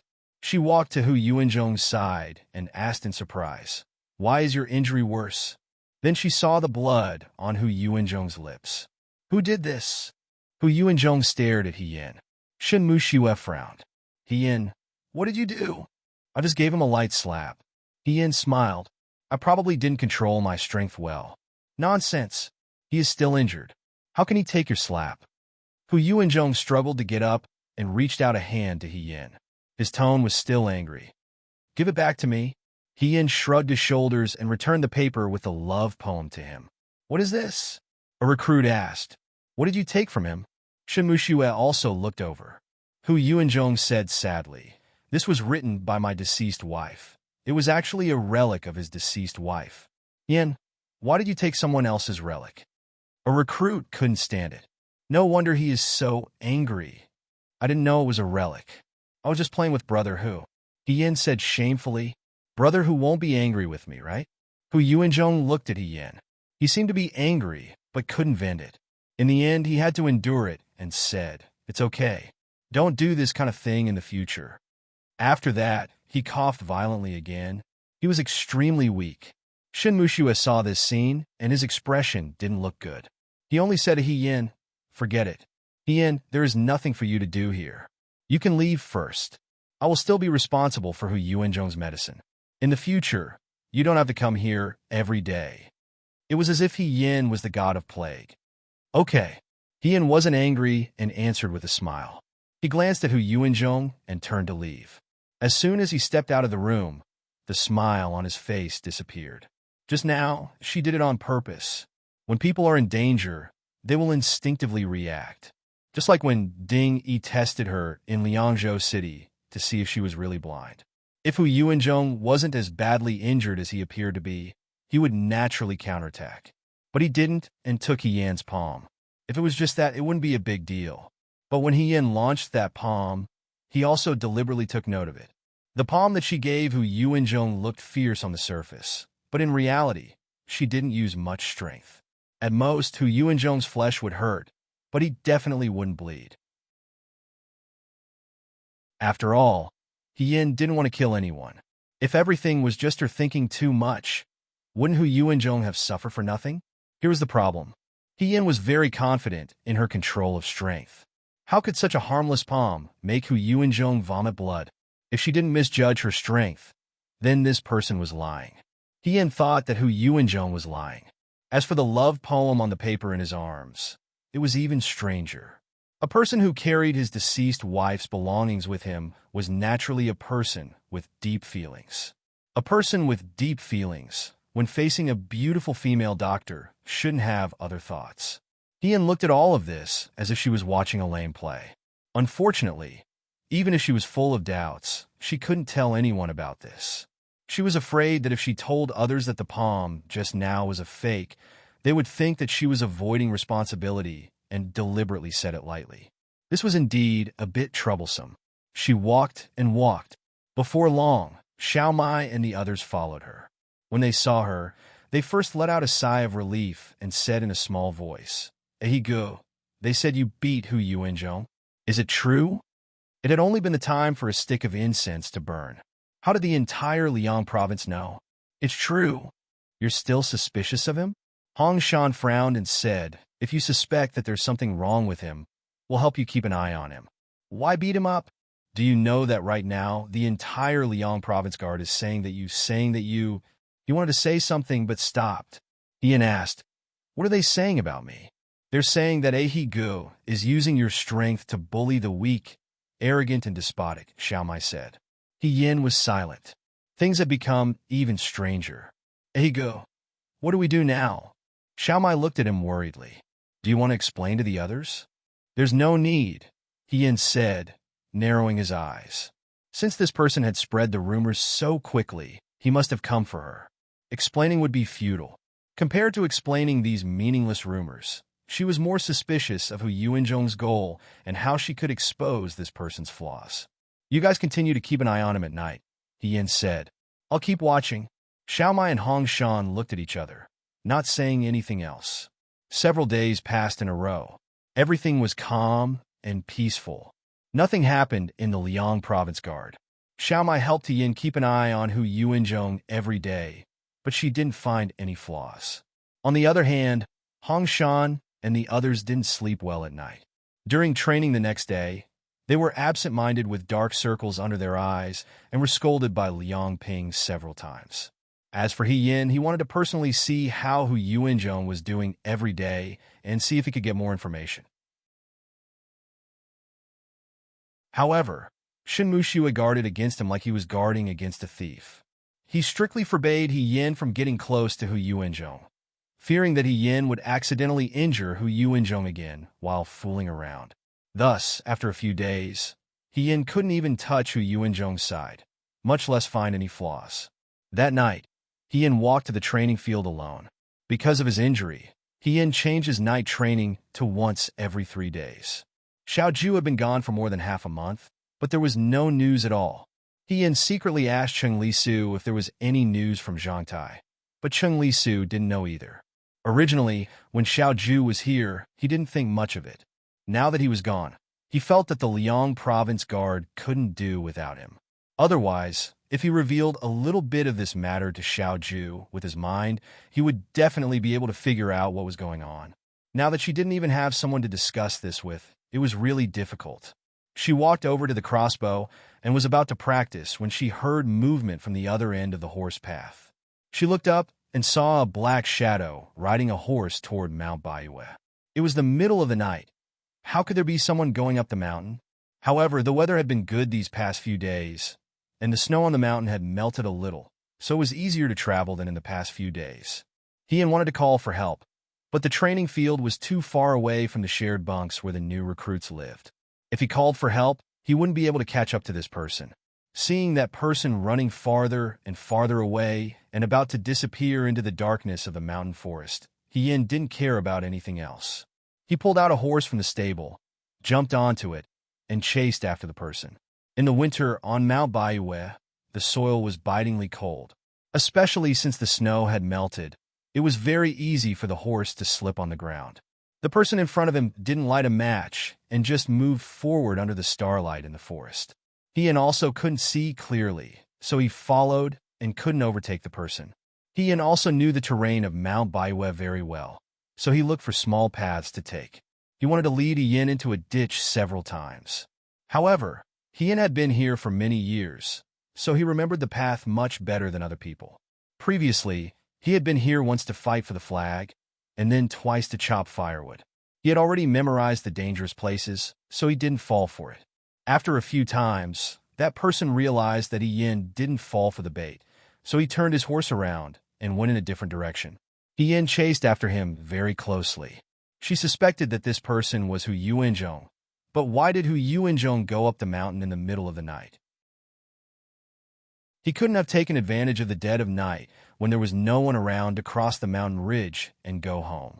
One thing, if one could see too little, it would be difficult to deduce the whole picture. Since she couldn't deduce the whole picture, she didn't need to waste time. She just needed to find the source and ask clearly. She had to catch this person today. Yin didn't take the small paths, so the road was much wider. Yin urged his horse to catch up, and the distance between them was getting closer and closer. When there were only a few dozen feet between them, he jumped up and threw half of his body at the other person's horse. That person couldn't dodge in time and was forced to stop his horse, wanting to escape. Yin pounced and fought with him. She had come and left in a hurry, so there was only an iron cudgel left on the weapon rack. Yin casually took it, treating it as better than fighting with his bare hands. At this moment, that person jumped up. Yin finally saw clearly that this person's face was covered, and his entire body was wrapped up tightly, only revealing a pair of eyes. His figure was similar to Hu Yuanzhong's, but the light was dim, so it was difficult to distinguish his identity from his eyes. He stood still, holding a large saber in his hand. The blade of the saber was like a crescent moon, flashing a biting cold light in the night. A scimitar? Yan's heart beat wildly. The Chong soldiers loved to use scimitars because it was convenient to cut meat. Not only could it kill people, but it could also eat meat. Yan had experienced the power of the scimitar before. She had seen a comrade hit by this scimitar, and his head fell to the ground before blood even flowed out. During the years when the Western Chong invaded the Central Plains, Commander Ritamuji's favorite thing to do was to use the scimitar to cut off the captives' heads, string them together, and tie them to the tail of his beloved horse. Wherever he went, people were terrified. Now that she saw this scimitar, Yin knew that this person was from the Chong tribe. She frowned. "Are you really from the Chong tribe?" Hearing this, that person laughed strangely, and his voice was hoarse. "How did you know?" "Cut the crap." Yin placed the iron cudgel on the ground and stared at him coldly. Tell me, why did you sneak into the Liang province guards? Chill. That person put his index finger to his lips and said, "Be quiet, so that we won't be discovered." He saw that Yin didn't say anything and seemed to be interested. He said again, "If you defeat me, I'll tell you." Insolent. Yin reprimanded. As soon as she finished speaking, she pounced on that person. Although the iron cudgel was not as sharp as the scimitar, it was superior in its simplicity and toughness, making it difficult for people to get close to her. Yin was injured earlier, and her wounds were not fully healed, so her movements were restricted. Even so, she was evenly matched with this person. The masked person used the scimitar extremely well, so skillful that it was shocking. His attacks were also very ruthless, and every move was aimed at Yan's heart. Yan was forced to retreat step by step. Suddenly, she stopped in her tracks. Because she stopped in a hurry, the snow around her feet was kicked up. She looked back and saw that behind her was an abyss. "You've been discovered?" That person laughed. "Why didn't you fall for it?" "Because your technique is too lame," Yan said coldly. Then, she slammed the iron cudgel on the ground and jumped forward with the help of the cudgel, landing behind the masked person. Her hands did not stop moving, and she fiercely chopped down on the masked person's head. But the cudgel missed. The masked person dodged sideways, and the iron cudgel hit his shoulder. Even so, it was enough. Yin practiced stone weights every day, and her strength was no longer as weak as when she first entered the Liang province guards. Even a man with a physique like Huang Xiong's would suffer, let alone this person. Yan's attack made the masked person groan in pain. He almost lost his grip on the scimitar in his hand. Even so, his right hand lost its strength, and he could not wield the scimitar for the time being. "How is it?" Yan sneered. The masked person did not speak. He turned around and ran forward, intending to escape.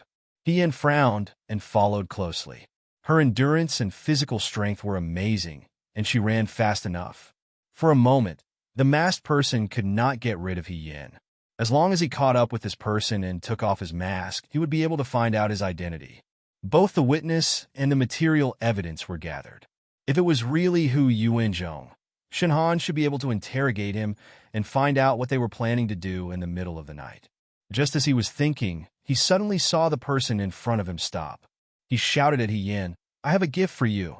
The scimitar was thrown at Yan's heart. Yan subconsciously caught it and held the hilt. Then, he saw another person roll out of the forest. Under the night sky, the person who rolled out was actually wearing the red warrior robes of the Liang province guards. The mountain path was a long slope. The new recruit rolled all the way down, and if he went any further down, he would be in a bottomless abyss. Yan watched the masked person laugh mischievously and escape into the depths of the forest. He gritted his teeth and turned around to chase after the new recruit who was rolling down. The new recruit in the warrior robes rolled faster and faster. He didn't even make a sound. Yan's heart sank. He flew up and landed in the middle of the long slope. He caught the new recruit in his arms, and the two of them rolled to the side. After a while, they finally stopped in front of a tree. The body in his arms was still warm, but he didn't make a sound. Yan lowered her head to look. Under the starlight, a young face was revealed. She was stunned for a moment. There were tens of thousands of new recruits in the Liang province guards. She couldn't remember the names of every single one of them. At most, she could recall those who looked familiar. She remembered this person's face. It was the cowardly ghost king Xiaohan she met on the way down from the battle for the flag on Mount Baiyue. A few days ago, the young man who thanked her with a red face. Now his face was completely pale. His eyes were wide open, as if he was filled with terror before he died. His clothes were red. Nothing could be seen, but they were wet and stuck to his body. Yan lowered her head to look at her hands. They were covered in blood. She unbuttoned the young man's clothes with trembling hands. There was a huge bloody hole in his chest. Some of his flesh had been hooked away, making it look hollow. He had died under a machete. No matter how many deaths she had seen, Yan couldn't remain calm every time she faced the death of someone close to her. She closed her eyes. A wave of anger rose in her heart. She muttered in a low voice, "Bastard. He was still so young." He hadn't even been on the battlefield, yet he had died in the desolate night of Mount Baiue. If Yin hadn't followed the masked man up the mountain tonight, he would have died without a sound. The next day, his brothers in the guard station would have discovered that one of them was missing. Missing one of them? Why did they drag this young man up the mountain and kill him? Was he killed because he saw something, or was there another reason? No. Yin tightened her grip on the young man. She had fallen into a trap. Just as she thought of this, she heard rustling sounds in front of her. Someone was shouting, "Did you see anyone? Where is he?" Suddenly, the bushes in front of her were brushed aside. A recruit's face appeared. He was holding a torch in his hand. He happened to meet Yan's eyes. He didn't need to think to know how ferocious the scene was. She was holding a machete in her hand. The machete was still stained with blood. Her hands were also stained with blood. In her hands, a recruit from Liangzhou was lying on his back. He died with his eyes open. There was a bloody hole in his chest. It was a shocking sight. I found him," the recruit shouted in panic. He scrambled backward. "Murder! Yin killed someone?" People quickly arrived. Yin raised her head and saw dozens of people, including Shinhan, Liang Ping, and the other instructors. They stared at Yin in surprise. Du Mao shouted, "Yin, you killed someone?" The weapon was in her hands, and the body was at her feet. She went up the mountain in the middle of the night and acted suspiciously. No matter how they looked at it, she looked like a spy with ulterior motives. This was the real gift from the masked man.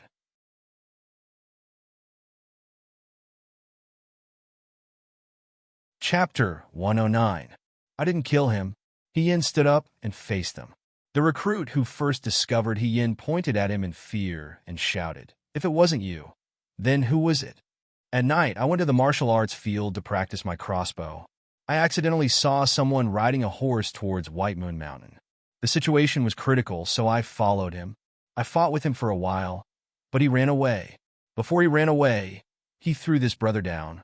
By the time I saved him, he was already dead. "Where did you get this scimitar?" Shinhan asked in a deep voice. "It belonged to him. He threw the scimitar over." "Is he crazy? He gave his weapon to someone else. Can't you think before you lie?" Du Mao didn't believe him. "No, I think he's very smart," Yin said calmly. "Now, with this scimitar, I'm the suspect. If the weapon was stuffed into her hands, wouldn't it mean that she was the murderer who killed the recruit?" Shinhan stared at Yin. "When you went up the mountain, did you bring a weapon?" "I brought an iron head stick," Yin said. "When I rolled down the mountain with this dead brother, I lost it on the road. The chief instructor asked someone to look for it. Maybe they can find it." Shinhan ordered Liang Ping, "You take some people to look for it. Be careful. There's a signal." Liang Ping nodded and said yes. Yin felt a little tired and sat down on the too. Her injury hadn't fully recovered. After today's torment, the old injury on her waist was aching. She really wanted to rest for a while. After a while, Liang Ping came back with the recruit. He said to Shinhan, "Chief instructor, we didn't find the iron head stick. I think he's lying." Du Mao frowned. He only brought this scimitar when he went up the mountain. Yin secretly sighed. Since the other party came for her, he naturally wouldn't leave any evidence behind. Presumably, when she went to save the recruit, she had already picked up the iron head stick. However, she still had a trick up her sleeve. "I suspect that this person is Hu Yuanzhou," Yin said. "When I fought with him, the iron head staff hit his right shoulder. As long as we return to the city guard station, we can check if he went out at night and see if there's a wound on his right shoulder." "Are you quibbling?" A recruit looked at her suspiciously. Yin shrugged. "Right now, I'm unarmed. There are so many of you. Are you afraid of me? It's a small matter to wrongly accuse me, but it's a big matter to lead a wolf into the house. If the true culprit is hidden among the Liang province guards, perhaps the next person to be assassinated will be you, brother." She spoke neither too fast nor too slow, but her tone was cold. The new recruit who spoke was frightened and didn't dare to continue speaking. Ma Damii looked at Shinhan and said, "Chief instructor, this." To be honest, he quite liked Yin. It was rare for a young man of his age to be so outstanding in all aspects. Moreover, his personality was cheerful and easygoing, without the slightest bit of arrogance. He was very likable. However, this was a matter of life and death, so he couldn't be careless. Bring him back first, and see if what he said is true. Shinhan turned around and said, "Listen to my orders and go down the mountain immediately." He secretly sighed in relief.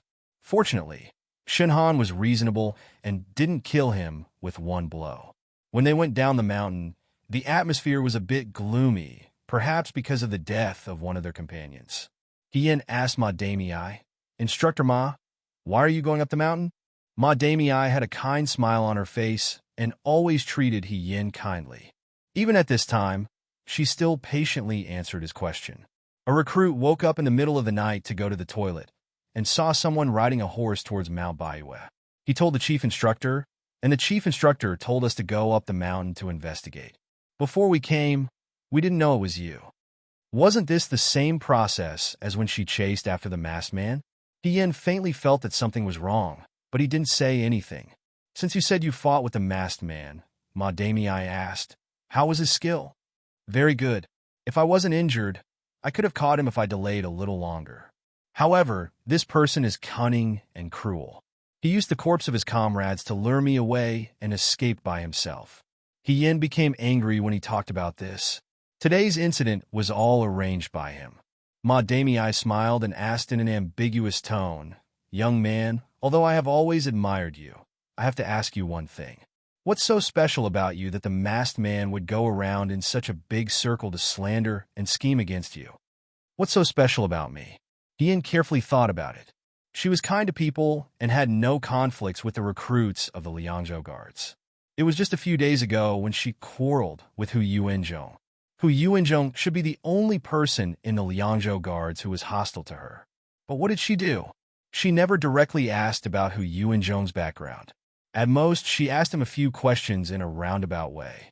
Even if she suspected that he was a Chong person, she didn't reveal any of it. If this was the reason he schemed to frame Hien, wouldn't it be too obvious?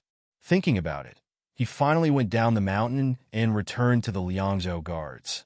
In the middle of the night, the Liangzhou guards were bustling with activity. Hien had instructors all around him, so he went to Hu Yuanzhong's room first. Everyone in the room was sleeping.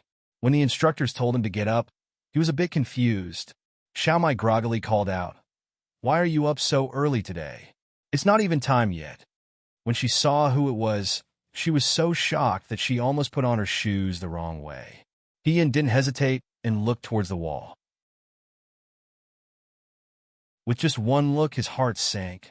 A person was curled up on the bed, sleeping soundly. After being woken up, he slowly sat up with sleepy eyes. It was Hu Yuanzhong. He was actually in the room. Shinhan asked the people in the room, "Did any of you see Hu Yuanzhong go out tonight?" No. Brother whose leg is injured, so he sleeps earlier than us every day. I didn't see him go out." Hien looked towards Hongshan. Hongshan lightly shook his head at her. "He really didn't go out?" Shinhan stepped forward with an expressionless face. "Take off your clothes." Hu Yuanzhong was confused, but when Shinhan didn't say anything, he seemed a bit scary. He hesitantly took off his clothes. When he took off his outer garment to his arm, he saw that there was no problem with his right shoulder except for a few small cuts caused by the shrubs. If that iron rod hit him, there would at least be a large bruise.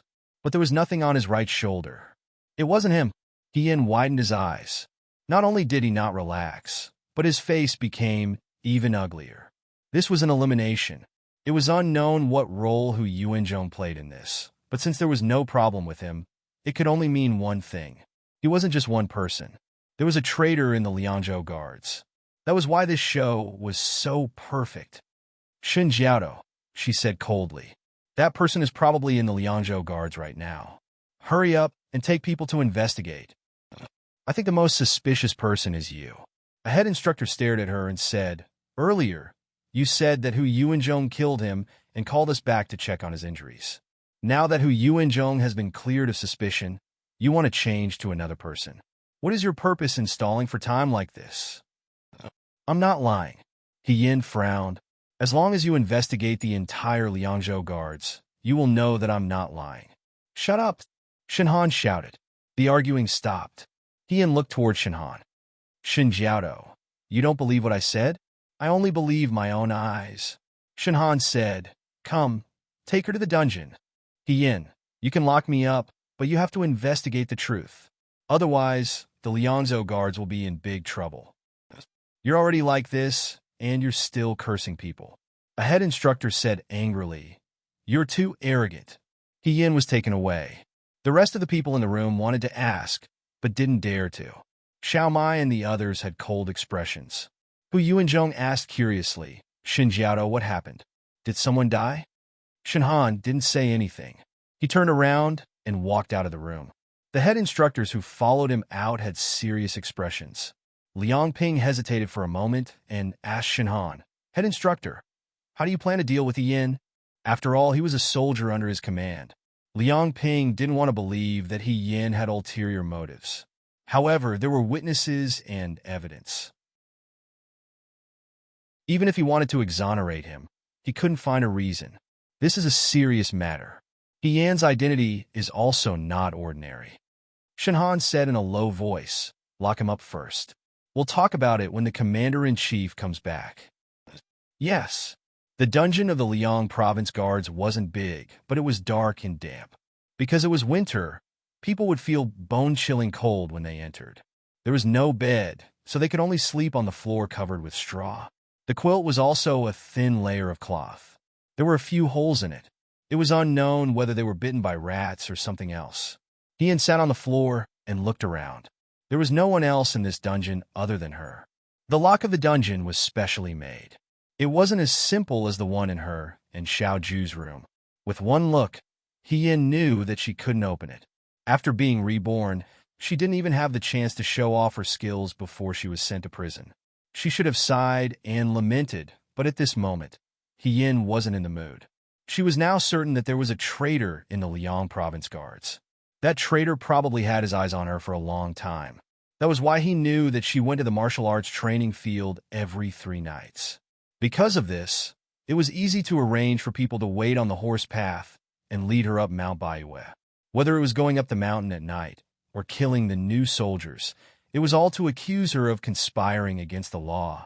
As for why Ma Damii had said that they would go to such lengths to slander her, it was because Yin had discovered the other party's identity as a member of the Chang tribe. She had originally suspected that the rash on Hu Yuanzhong's hand was related to his actions before and after.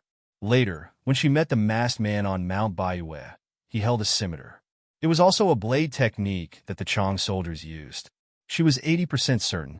Now that Yin was in prison, there were still Chang people in the Liang province guards. This made her hair stand on end. Xiao Ju wasn't in the Liang province guards.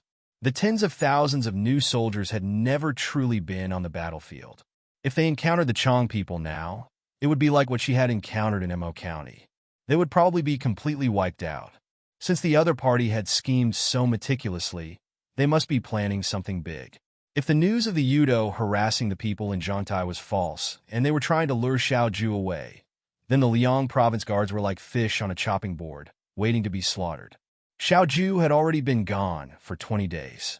Based on the fact that he had discovered that the information was false when he arrived in Zhangtai and rushed back overnight, it would take him another 10 days to reach the Liang province guards. Then the other party must have chosen to make a move within 10 days. They didn't have much time left. Yin was still locked up in the dungeon, and no one believed her words. When Shinhan ordered people to take her to the dungeon, Yin had thought of directly fighting them and breaking free of their control. However, if she did that, she wouldn't be the one to kill them. She would really be the one to kill them. She really didn't want to live with the crime of murder on her shoulders. Moreover, the new soldiers of the Liang province guards were all her companions. They stayed together every day. She didn't want to live alone and watch them die for nothing. She didn't know when this chess game had become a dead end. However, she had already quelled the chaos in Western Chang. The Chang soldiers had also suffered great losses in that battle. They wouldn't be able to make a comeback for at least 10 years. Why would they dare to take such a dangerous step? Ian couldn't understand it either. At this moment, he suddenly heard a noisy voice from outside. Let me in. I just want to say a few words. My father is the Vice Minister of Internal Servants' official song. If anything happens, I'll take responsibility. It was Song Tao Tao's voice. He Yin was startled. Song Tao Tao usually came to give her pastries and candies every few days. He didn't expect her to know about what happened today. The guard outside said something again, and He Yin heard Song Tao Tao say unreasonably, "You want to try and stop me again? If you stop me again, I'll tell second young Master Xiao that you molested me when he comes back." Something fell to the ground with a clang. In the next moment, He Yin saw a pink dress fly in. Song Tao Tao said, "Big brother He." "Miss Song." He Yin smiled. Song Tao Tao threw herself in front of him and hurriedly stuffed 2 steamed buns into He Yan's hands through the bars. "It's too late. I brought you some leftovers from Dr. Shin's dinner. I heard my father say that people in prison don't have food to eat every day. I'm afraid I can't come every day, so I brought 2 for you first. Eat sparingly." Everyone in the Liang province guards thought of her as a murderous demon, but this little girl wasn't afraid of her at all. She was even afraid that she would starve. He Yan's heart was filled with gratitude. He said warmly, "Miss Song, you shouldn't have come." "Why shouldn't I come? I heard from them that you killed someone." "I didn't kill that person." Song Tao Tao nodded. "I guess so. You're so kind-hearted. You're always willing to help when you see injustice. Why would you kill someone? You must have been plotted against." "Don't worry, I'll definitely get you out." Ian didn't know whether to laugh or cry. "Miss Song, it's best if you don't get involved in this matter." However, this girl was very stubborn. "You're my savior. My father said that a drop of water should be repaid with a spring of water.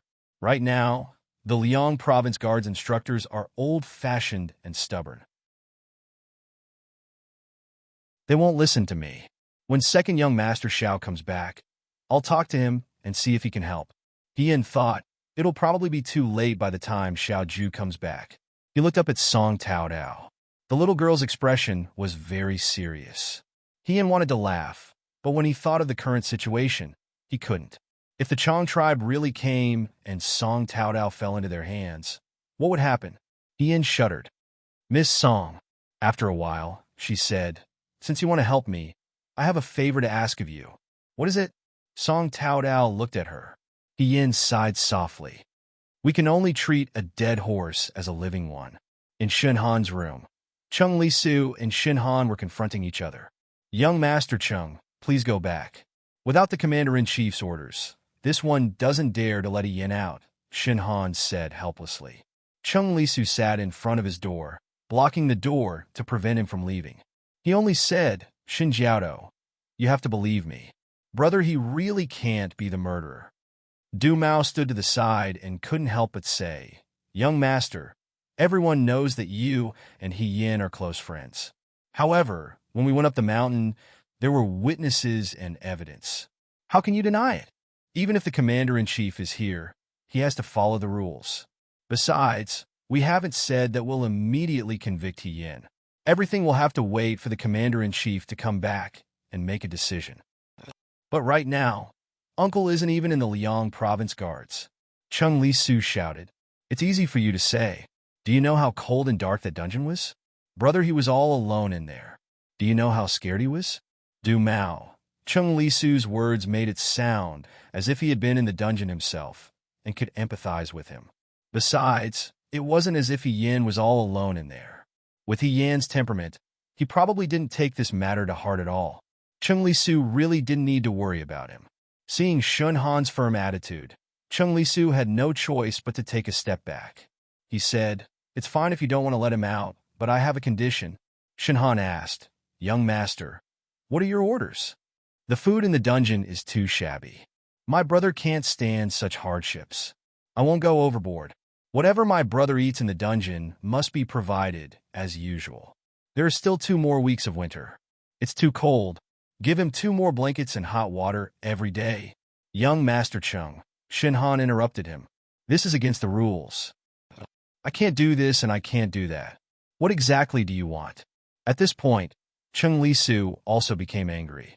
He stood up and said loudly, "If you can't do it, then I'll go myself. I'm telling you, you'll regret treating my brother like this." After he finished speaking, he turned and ran away. The door was slammed shut with a bang. Shin Han couldn't help but feel a headache.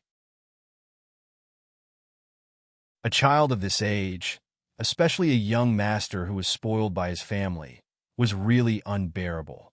Xiaoju usually looked cold and harsh, but to be able to spend so much time with Chung Lisu every day, he could be considered very patient. The remaining instructors in the room all looked at Shinhan. Liang Ping asked, "Head instructor, what should we do now?" One person had died in the military camp. Although He Yin was now locked up, He Yan's words still caused waves in everyone's hearts. If there really was a spy in the Liangzhou guards, that person was still hiding among the new recruits and had killed one of their comrades without anyone noticing. It definitely wasn't for fun. Who was this person? Who was the master behind him? What was his purpose? When would he reveal himself? None of this was known. This person could be He Yin, or it could be someone else. If it was He Yin, then it would be easy to handle. If it was someone else, then it would be very bad.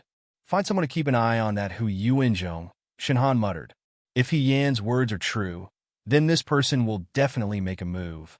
Ma Damei asked, "Has there been any letter from the commander-in-chief in the past few days?" Shinhan shook his head. His gaze was also covered in a layer of worry.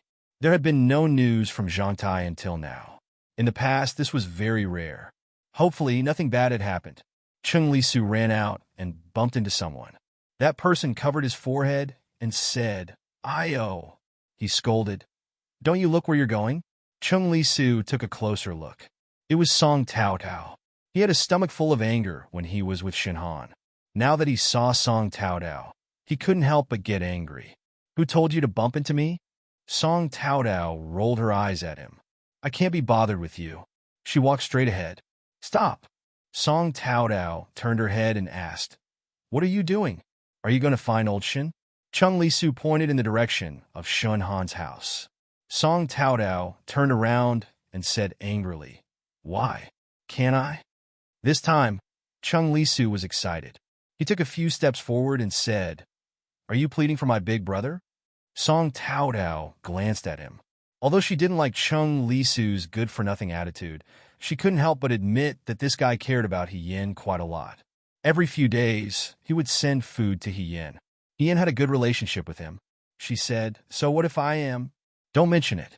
Chung Lisu waved his hand and looked depressed. "I just came out of old Shin's house. This person is very stubborn. I tried to persuade them, but they didn't believe that my big brother, he didn't kill anyone. They also refused to send food and blankets to big brother he. Are you stupid?" Song Tao Tao expected better from him. "If they don't agree, can you go yourself?" She glanced at Chung Lisu's dejected expression and said angrily, "I already went there and sent steamed buns to big brother he. You don't have to worry." "Really?" Chung Lisu's eyes lit up. He looked at Song Tao Tao. "I didn't expect you to be so loyal." Song Tao Tao sneered. "Thank you for thinking so highly of me, young Master Chung." After she finished speaking, she continued to walk forward. Hey. Chung Lisu stopped her. "Why are you still going to find old Shin? I already said that this person is unreliable. It's better to rely on the two of us. Because of He Yin, these two people could now be called the two of us. If He Yin was here, he wouldn't dare to believe his ears." "I think so, too. It's big brother he's fault for trusting him." Song Tao Tao said helplessly, "I was asked to do this by someone. It was big brother he who asked me to find Shin Jiaodo." "Big brother asked you to go?" Chung Lisu was stunned. "Yes." Song Tao Tao walked around him. "So don't disturb me. I'm going to find someone first." After she finished speaking, she ignored Chung Lisu and walked forward. After taking 2 steps, she turned around and walked back to Chung Lisu's side. Song Tao Tao lowered her voice and whispered in his ear, "Big brother, he also said that you must not walk around in the Liang province guard for the next few days. If a new soldier comes looking for you, don't go. It's best if you stay by Shun Jiaodo's side at all times."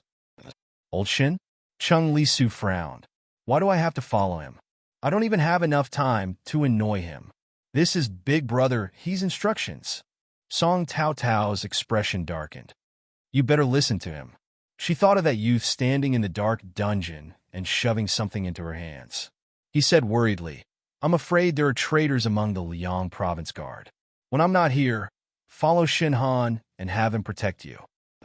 You must be careful.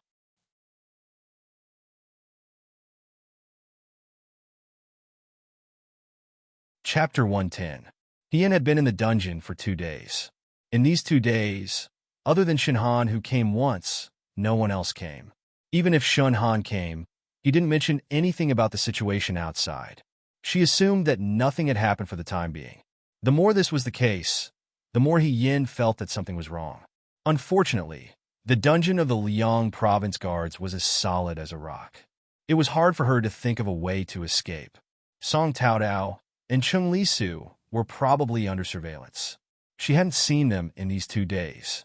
To Hien, eating and sleeping coarsely wasn't unbearable. As time passed, the most frightening thing was that the unseen danger was gradually approaching. Unfortunately, no one had noticed it yet. It began to snow in the middle of the night. The snowflakes were as big as goose feathers. They danced in the air and landed on people's bodies. Even their cotton clothes couldn't withstand the bone-piercing cold. 2 sentries stood on the balcony. They couldn't help but rub their hands together and blow air into their palms. Suddenly, a white mist fell in front of them and quickly dissipated.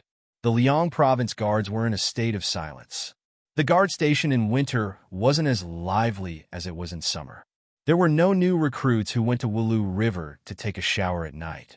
There were also no noisy cicadas. There was only the cold of the snow melting on the ground. I'm going to the latrine. One of the sentries stomped his feet. I can't hold it in any more. His companion urged him, go quickly and come back quickly. The man put down the drumstick, picked up a knife, and turned to go to the latrine.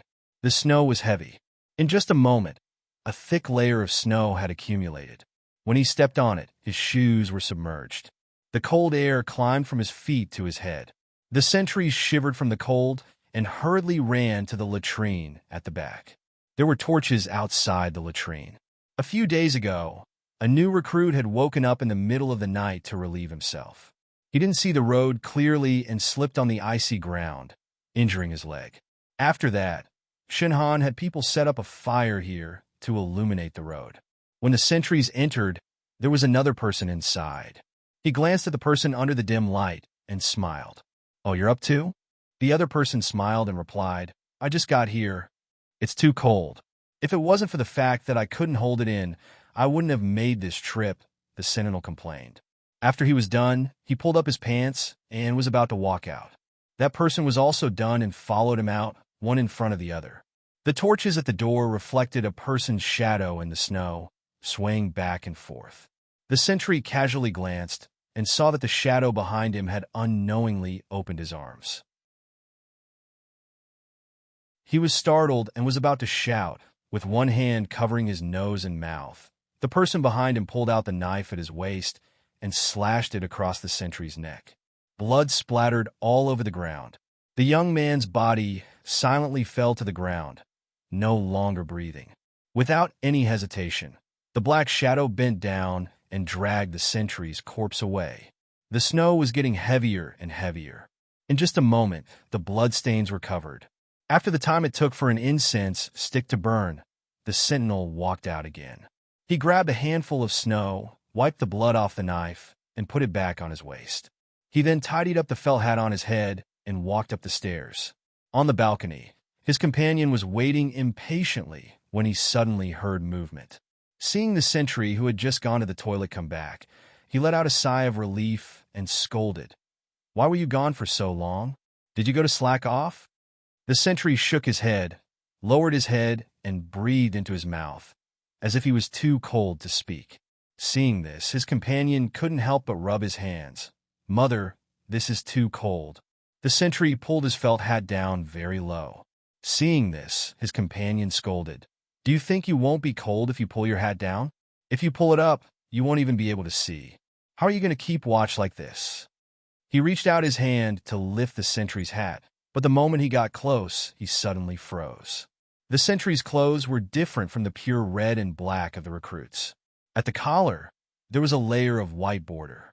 Now, at the white border of the other party's collar, there were 2 red dots. These were not old ink stains. The color was bright, and it was slowly becoming denser. A moment ago, when the other party went to the toilet, there wasn't any. His companion looked at the sentry, who had not said a word since he came back. He was about to pull out his knife, but his movements were too slow. The other party actually had two knives.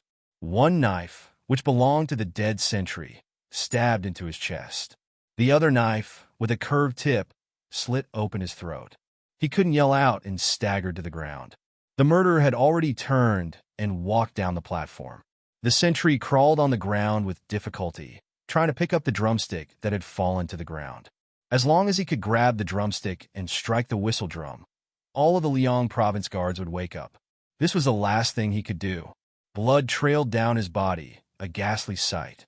He used all of his strength to crawl to the drumstick. Holding the drumstick, he wanted to raise his body to strike the drum. He had only raised half his body when suddenly a wave of intense pain came. Blood splattered onto the drum, and the hand holding the drumstick also fell to the ground. His right hand had been chopped off. The murderer returned and stood in front of him, saying in a low voice, "I almost forgot." Not far away, the commotion here seemed to have startled the patrolling soldiers on the other side. Someone yelled, "Hello? Are you guys all right?" This person pressed down on his felt hat and waved his hand in the distance. "I'm fine. I just fell down." Blood was everywhere on the ground. The sentry who had been on the verge of death just now had his eyes wide open. He was completely dead. The night was like an abyss, closing in on all of the Liang province guards. The next morning, at dawn, the new soldiers got up to eat and went for a morning run at the practice field. Hong Shan and Xiao Mai sat together to eat. Not long after, Wang Ba, Huang Xiong, and Zhang Jiao also arrived. Huang Xiong asked, "Ian hasn't been released yet?" Hong Shan shook his head. "This can't go on," Zhang Jiao said. "It's been unusually cold these days. I heard from young Master Chung that there's nothing in the dungeon. Even if he doesn't freeze to death, he'll get sick." In the end, they were comrades who had fought for the flag together. Even though they had complained about He Yin because of the green hat incident, when it really came to this point, they weren't completely without worry. "Do you guys think He Yin will be released after the commander-in-chief returns?" Wang Ba asked. "It's hard to say," Shi Tu answered. "Why?" Wang Ba was curious. Right now, all of the Liang province guards know that He Yin killed people, but no one can find evidence that he didn't kill anyone. Hong Shan sighed. What evidence does he need? He's not an idiot. He killed people, but didn't bury them. Why would he purposely leave the corpses for others to use? This is the evidence. Xiao Mai whispered, "This is too far-fetched." Wang Ba glared. "How is it far-fetched? Tell me, how is it far-fetched?" As they spoke, a commotion suddenly came from outside, mixed with someone's cry of alarm. "Someone died! Someone died! Quick, go find the instructor." Well, what? Everyone went out to take a look. They saw a short, quick-witted recruit anxiously saying, "The practice field, the brothers on sentry duty at the practice field are all dead." They were all dead. Everyone's expression changed. They all got up and rushed to the practice field. Inside the practice field, blood flowed like a river. No one knew when the snow had stopped. Some of the blood was buried by the snow, while some had frozen and landed on the practice field. The brutal acts of last night could be vaguely seen. There were dozens of sentries on the platform and around the practice field. Not a single one was left alive. The corpses were placed in the center of the practice field. They were piled up haphazardly, as if they were piling up food for pigs and sheep. The dead soldiers were all killed with a single slash. Their throats were slit. It was extremely tragic. One of the soldiers piled at the top had his right arm cut off neatly at the elbow. This person was wearing a sentinel's uniform. His right arm had been cut off when he wanted to beat the drum. They were all companions who spent day and night with each other. Their lives were taken just a wall away. For a moment, the eyes of everyone in the practice field turned red. Someone said hatefully, "Who did it? If I find out, I'll... Someone's voice sounded. It had a hint of oppressive arrogance. "What will you do?" No one knew when, but from behind the practice field, from the horse path connected to White Moon Mountain, a group of cavalry had arrived. There were about a few hundred people, and at most 1,000 people. The leader was a long-haired man. He was riding on a horse. He wore dark armor and held a scimitar that was half a person's height. His figure was extremely burly and muscular. His shoulders and back were very wide. His nose was very high, and his eyes were a deep blue like lake water. His appearance was different from the people of the Central Plains. When he smiled, he was like a vulture grinding its teeth. It had a sinister bloody aura that made people's hearts palpitate. "Who are you?" the recruits asked. The long-haired man ignored them. He only approached the recruit who had just spoken. "If you find out, what will you do?" His smile had a hint of cruelty and tyranny. The recruit could not help but tremble when he faced this person. He gathered his courage and said, I will definitely seek justice for my dead comrades." "Is that so?" The long-haired man laughed. "How will you seek justice?" Without waiting for the recruit to answer, he raised the scimitar in his hand and chopped down. Dong! A figure swept past and blocked his scimitar. However, the figure was knocked back a few steps by this attack. When he steadied himself, he looked at the long-haired man. "Your Excellency is very bold. You killed people in the Liangzhou Guard." It was Shun Han. "Shun Jiaodou. Chief Instructor Shun is here." The recruits shouted excitedly. They suddenly had a backbone. "Chief Instructor?" The long-haired man looked at Shun Han. "You are the Chief Instructor of the Liangzhou Guard? Who are you?" Shun Han's face was as calm as water. "My name is Rendezvous. I heard that the general of the Da Wei family of generals, General Feng Yun, Xiao Huaijin, fought peacefully and was undefeated in hundreds of battles. I specially came to ask for advice." "What's wrong? Xiao Huaijin doesn't dare to fight? What nonsense are you talking about?" A recruit couldn't help but retort. "You clearly know that the commander-in-chief isn't here. That's why you dare." "Shut up!" Du Mao shouted to stop him, but it was too late. "Not here?" Rendezvous's eyes narrowed. "That's really unfortunate." The instructors looked at each other. Their hearts gradually sank. The so-called asking for advice from Xiao Ju was nothing more than an excuse. This person probably already knew that Xiao Ju wasn't in the Liangzhou Guard, so he brought people here to provoke them. However, there were only 1,000 people at most, facing tens of thousands of Liangzhou soldiers. Even if they were recruits who had never been on the battlefield, wasn't this a bit too arrogant? Or was there another conspiracy? The sentries were all killed in one night. If it was an enemy, it was impossible for them to do this. Unless there really was a traitor and they died at the hands of their own people. Ma Damei said in a low voice. Hien is telling the truth. Hien was telling the truth. They had been watching Hu Yuanzhong these days, but Hu Yuanzhong had been well-behaved and hadn't made any strange movements. If he still had accomplices hiding among the recruits, everything made sense. "Get into formation," Shun Han ordered. The tens of thousands of elite soldiers behind him all drew their weapons. Since the other party had come with ill intentions, the men of Da Wei had no reason to retreat. Rendezvous saw this and laughed loudly. He said, "Hey, head instructor, I didn't come here to fight with you. You seem to be from the Chang tribe." Shun Han sneered. "Many years ago, General Fei Hong and the Chang tribe fought. I thought that the Chang tribe no longer had any intentions of betrayal. Now that you've come to the Liangzhou Guard and killed dozens of my men, you can't be here to ask for peace, right?" At the mention of General Fei Hong, Rendezvous' expression changed slightly. After a while, he stared at Shun Han and said with a sinister smile, "Head instructor, don't slander me. I only wanted to learn from Xiao Huaijin, who knew that when I passed by this place last night, the sentries here were too unfriendly and got into an argument with my brothers. I had no choice but to kill them all." He said casually, "I thought that Xiao Huaijin's soldiers were more or less capable. I didn't expect them to be so weak. When they died, they didn't even make a sound. You." The recruits were filled with righteous indignation. "Head instructor, please don't be angry. I'm really only here to learn from each other." He looked at the recruits behind Shun Han with great interest. "If Xiao Huaijin doesn't want to fight, then let his soldiers fight. If that doesn't work, then you instructors are fine too."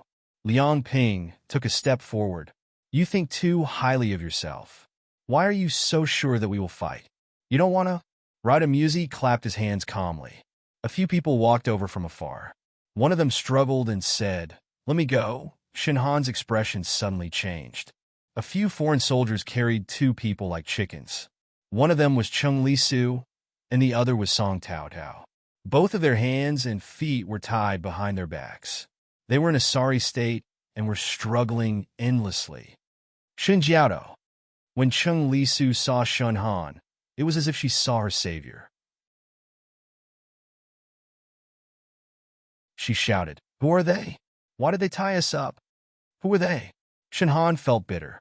He had already sent many people to guard Chung Lisu and Song Tao Tao's door to protect them secretly. However, they were still captured. The other party's strength was not to be underestimated. They knew how to capture Chung Lisu and Song Tao Tao to restrict the Liang province guards. It was obvious that they were very familiar with the Liang province guards. Now, Radamuzi looked at Shinhan's expression with satisfaction. "Head instructor, are you still willing to learn from us?" Song Tao Tao shouted. "How can we learn from each other? Why would they be so kind? There must be a trap." Shinhan said, "Okay, straightforward." Radamuzi sat up straight. "The weather is too cold. I'm too lazy to fight too much. 3 matches. You can pick 3 people." He said to the people behind him, "Brothers, who is willing to go up? Go." Someone behind him said, "Commander, Wala is willing to fight." This was a very well-built man. The Chang people had always been physically strong. When compared to the people of the Central Plains, they looked especially thin and weak. He was not old, only in his early 20s. However, he was 9 feet tall, like an ancient giant. He also had a ferocious look. His eyes were slightly protruding like a bull's. He held a curved sword in his hand. At first glance, it was obvious that he was not someone to be trifled with. "Good," Radamuzi shouted. "Wala is so brave." As expected of the Chang people. He then looked at Shinhan. "What about you?" The tiles were so strange and huge that anyone who looked at them would want to retreat. Moreover, the corpses on the training ground clearly showed how cruel the Chang people were. For a moment, no one in the Liang province guard responded. "If no one is willing to fight, then your head instructor will do it." Radamuzi smiled. This kind of battlefield is a good time to teach the recruits. On the side, Liang Ping gritted his teeth. Just as he was about to fight, a voice rang out. "Let me do it." This was a young recruit from the vanguard. His name was Wei Huan. Shinhan still remembered this person because his knife skills were outstanding. He was one of the best in the vanguard. However, his personality was very gentle and shy. He was not as outstanding as Lei Ho. Therefore, although he and Lei Ho were outstanding, they were far less eye-catching than Lei Ho. Right? Speaking of Lei Ho, Shinhan was startled. "Where was Lei Ho?" "You?" Radamuzi glanced at Wei Huan and said with a fake smile, "Your courage is commendable." Wei Huan slowly walked forward until he was in front of Wala. "I am willing to spar with you." Wala smiled. He looked around and saw the high platform of the training field. "Let's do it there. The height is good. If I chop off your neck, the people below will be able to see it clearly. Isn't that good?" Wei Huan's expression did not change. Wala laughed loudly and leaped onto the high platform. "Let's fight." In the past few days, there had been countless people on the high platform of the training field. However, they were all recruits of the Liang province guards. They sparred with each other. The recruits below the platform were in a relaxed mood. As they watched, they gave pointers. They could see the flaws and the brilliance of each battle. Every battle had something to gain, because they also knew that there were many more such battles. None of them were as depressing as today. Radamuzi suddenly thought of something. She looked at Shinhan and said in a voice that everyone could hear, "Head instructor, I forgot to tell you. The rules of the Chang tribe are that on the life and death arena, life and death do not matter. Only when one side dies can victory be determined." "What?" Liang Ping said angrily. "Warriors must be prepared to die in battle at any time. This is the highest honor," Radamuzi said coldly. "There are no exceptions." On the platform, Wei Huan slowly unsheathed the knife at his waist and nodded at Wala. The dungeon was as dark and damp as ever. The guards at the door had disappeared at some point. The dungeon was so quiet that one could hear a pin drop. The sound of human footsteps was especially ear-piercing. The black shadow walked down the stairs step by step. The shadow of the torch at the door swayed slightly. In the innermost cell, someone was curled up into a ball sleeping against the wall. She seemed to have caught a cold and was shivering, her lips pale. The black shadow stopped in front of Hee-Yan's cell. There was an empty bowl on the ground. It was unclear whether it had been filled with water or rice. It had been licked clean, and the bowl was shining. The thin blanket was very short and could not even cover her entire body. She was curled up into a ball, and her feet were exposed. Her body was trembling slightly, and her face was abnormally pale.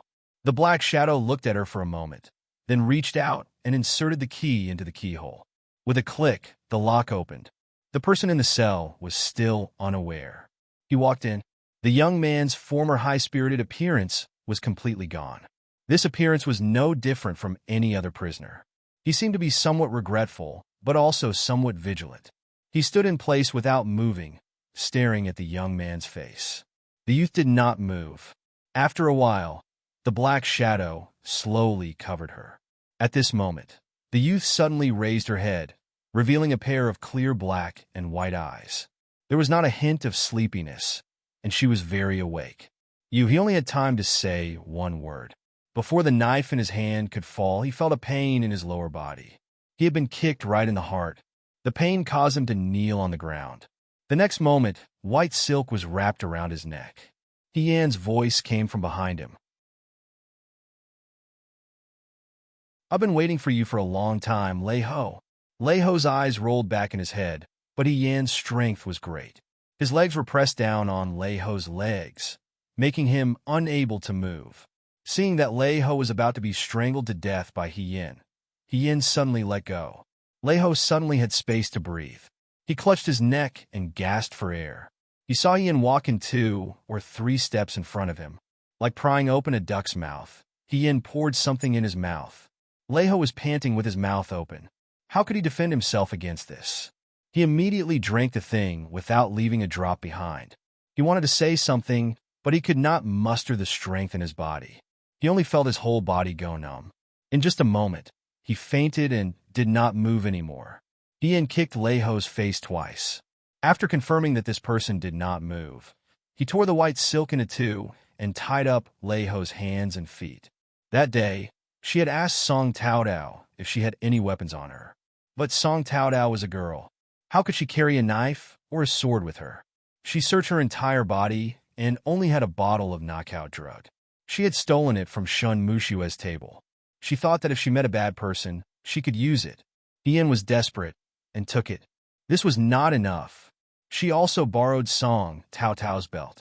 Song Taotao's belt was bought in Liangzhou by Qi Wu after she returned to the guard station. The material was special. It was extremely sturdy and durable. It was comparable to rope.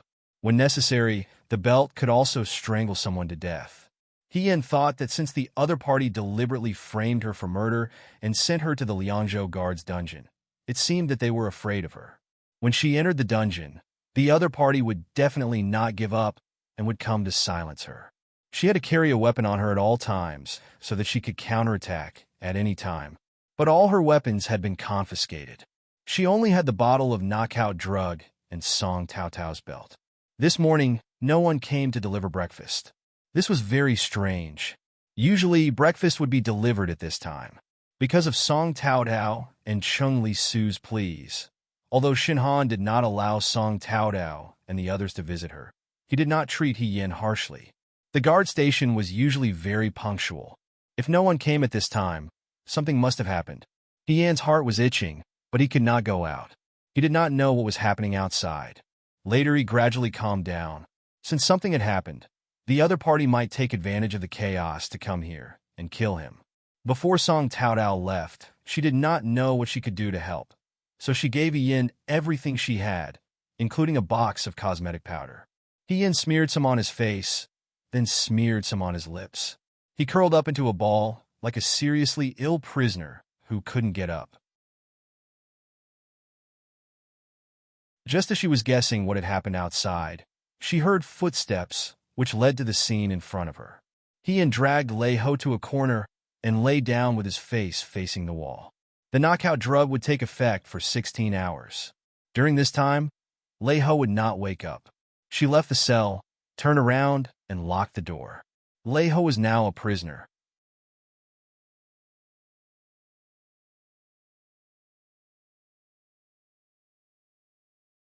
Chapter 111.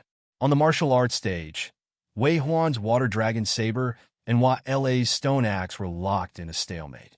One was a young recruit from the vanguard of the Central Plains, while the other was a brutal veteran of the Western Chang tribe. Even though Wei Huan's saber skills were outstanding, he lacked actual combat experience. Moreover, his opponent was a strong man who could lift 1,000 kilograms. Compared to Wei Huan's agility, La's stone axe was huge and heavy. It seemed to be chopping without any pattern. The stone axe looked clumsy, but he was strong. When Wei Huan dodged, the stone axe smashed into the ground, leaving a crack in the shirt too. Wei Huan's physical strength gradually couldn't keep up. He was young and not as strong as Wala. He couldn't hold on for long with this kind of reckless chopping and smashing. Apart from leaving a scar on La's face, he couldn't even get close to his opponent. After all, his opponent was wearing armor. This was an unfair battle to begin with. More and more wounds appeared on Wei Huan's body, but Tile didn't want to take his life. Every time he was about to hit Wei Huan, he would just miss by a few centimeters. Although he didn't hit any vital points, Wei Huan was still covered in wounds. It was like a cat catching a mouse. Once it caught it, it wasn't in a hurry to eat it. It had to play with the mouse until it was exhausted before it swallowed it. This was simply a one-sided slaughter. Below the stage, Shen Han saw the situation and clenched his fists until they cracked. He was about to step forward, but was stopped by Muzi. The vulture-like muscular man leaned on his horse with a bloodthirsty smile. "Instructor, you can't help." Shen Han pulled out his saber. "What? You want to fight with me too?" Muzi laughed, his gaze sinister. "Of course I want to. I'll accompany you to the end." A group of Chang soldiers surrounded the martial arts stage. Once the Liangzhou Guard recruits wanted to help, these Chang soldiers would fight with them. Even if they could, it would be too late. On the stage, Wei Huan's vision was slowly blurring. He was getting slower and slower to dodge the attacks behind him. His strength was quickly draining. He couldn't dodge in time and was hit in the right leg by La's axe. The pain pierced his heart, but he restrained himself and didn't make a sound. While La walked in front of him, Wei Huan had no more strength to run. He saw La looking down at him like a butcher looking at a lamb on the chopping board. La said, "Tisk, it's over so quickly. How boring. The people of the Central Plains are so weak. They can't even compare to a finger of the Chang tribe." Wei Huan didn't speak. Large drops of sweat seeped out of his forehead, mixing with the blood on his face. He looked extremely miserable. "Don't worry, it won't hurt." Vala licked his lips and stared at him greedily. "When this stone hits you, your brain juice will fly out. It's beautiful. But you won't see it." After saying that, he waved his huge axe and went straight for Wei Huan's head. "Wei Huan!" Ma Damei shouted. Before Wei Huan entered the vanguard, he was the one who had led him. He wanted to save Wei Huan, but was stopped by a Xichang man. Wei Huan's life was in danger. At this moment, behind the martial arts practice stage, there was a leafy banyan tree. Even though it was winter, it didn't look yellow at all. Everyone was in front of the martial arts practice stage, so they didn't notice when someone was sitting in the banyan tree. By the time she saw it, that person was like a flash of lightning, swinging the towel tied to the tree like a swing. She let go of the towel in midair. Everything happened too quickly. She dashed to the front of the stage and kicked the axe that was aimed at Wei Huan's head. Relying on the inertia, even though Tile's body was strong, he was still knocked back by her side kick. The axe was heavy and sharp, injuring himself as well. If it wasn't for his outstanding strength that allowed him to stand firm after taking 2 steps back, this stone axe might have cut deeper. "Hien?"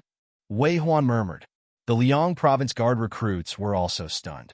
Hien was locked up in the Liang Province Guard's dungeon because of the White Moon Mountain incident. How did he suddenly appear here?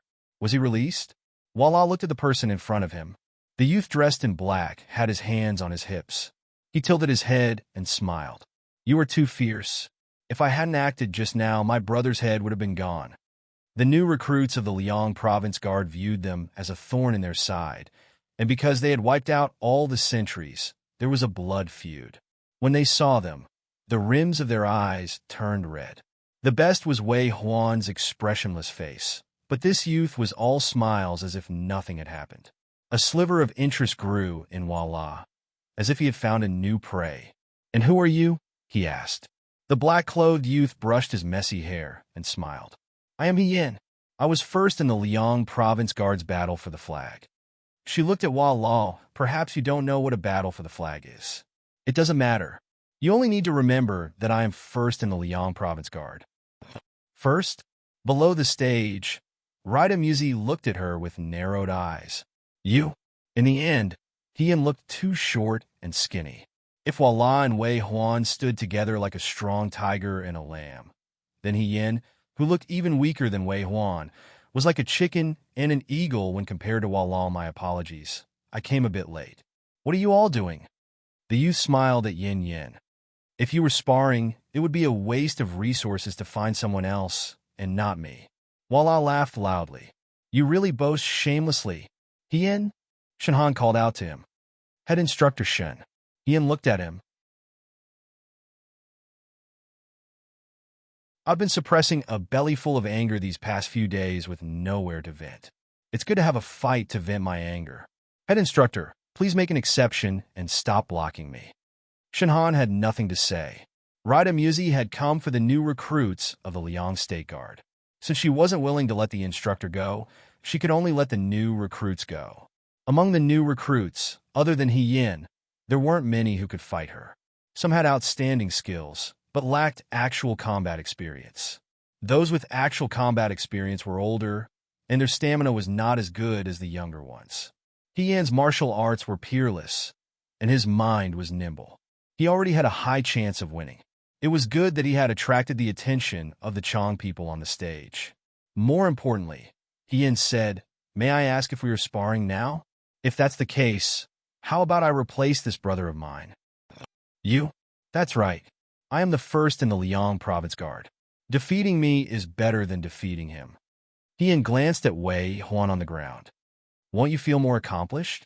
The Western Chong people below the stage laughed loudly. Muzi looked at him. I really like this person's temperament. Let him go. Yin said, Men, please carry this brother away. Wei Huan was carried away. As he was being carried away, he looked at Yin and said in a low voice, You be careful. Yin said, Got it? On the high platform of the martial arts practice field, there were only 2 people left. As the recruits below the stage watched, they all broke out in cold sweat for Yin. In the past half a year, Yin had been in the limelight more than once or twice. Some people sincerely admired and worshipped her, while others were jealous of her. However, at this moment, the Liang Province Guard recruits were united against a common enemy. They only hoped that she could defeat them. Voila! Show those Chong people who are not to be trifled with. Let them know that the Liang Province Guard is not to be trifled with. The recruits below the stage were on tenterhooks, but Yin on the stage was still undecided. She smiled and said, Oh right, I don't know what the stakes are for this competition. I'll say it first. How about this? If I lose, I'll be at your disposal. If you lose, she thought of the youth in her memory and laughed. She said casually, You have to call me father. At this moment, the new recruits of the Liang Province Guard burst into laughter. Liang Ping was both worried and proud. You're still joking at a time like this. However, no one on Muzi's side could laugh. Walla looked at Yin darkly. He wiped the blood from the corner of his mouth and said, We don't need stakes. There will be 3 rounds. The loser will die, and the winner will live. This is the rule. Regardless of life or death. Yin said, Why are you scared? Not really. Yin said, Instructor, throw me a steel whip. I want a long one. Shenhan grabbed the longest steel whip from the weapon rack and threw it over. Yin caught it and played with it in her hands. She looked at Walla. Can I use a weapon? Yes. Walla sneered. But are you sure you don't want to use a sword? A whip can't kill. The youth's lips curled.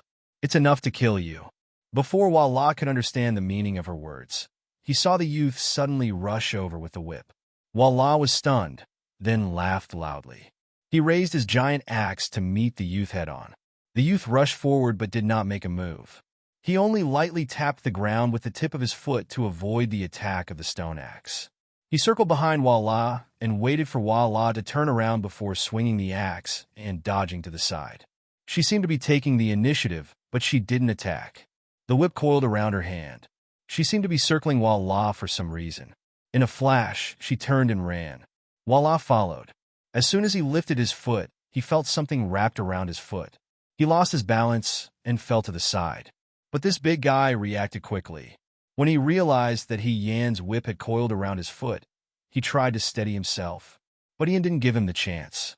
She carried the whip behind her back and pulled it hard as if she was transporting goods. Walla couldn't support himself anymore. His body was huge and clumsy. Both his feet were steady. When one of his legs lost balance, the other leg couldn't be steady. In addition, Ian pulled from the other side. With a dong sound, he fell to the ground. The whip seemed to be as long as a person. Ian didn't know how to use it. She pulled the whip from under Walla's body, and it easily returned to her hand. She didn't stop walking. She rushed to Walla and reached out. She wrapped one hand around Walla's neck, and the whip coiled around his neck. Walla subconsciously pulled. Ian's hands tightened. The strength of his hands couldn't be underestimated after throwing rocks all day long. The strange strong man was wearing armor, but his neck wasn't covered. Ordinary flesh was also the weakest part. After all, he wasn't really made of steel. The people in the martial arts arena only heard a crack that made one's teeth ache. Walla's head drooped limply. You're not human. You're an animal, Ian said in a low voice.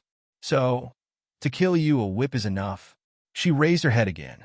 Although she was smiling, her eyes were cold. She looked at the people below the arena and calmly said, He's dead. I've won. Victory and defeat have been decided.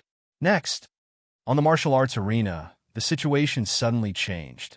Just now, Walla had tortured and killed Wei Huan like a cat playing with a mouse. He didn't deliver the final blow for a long time.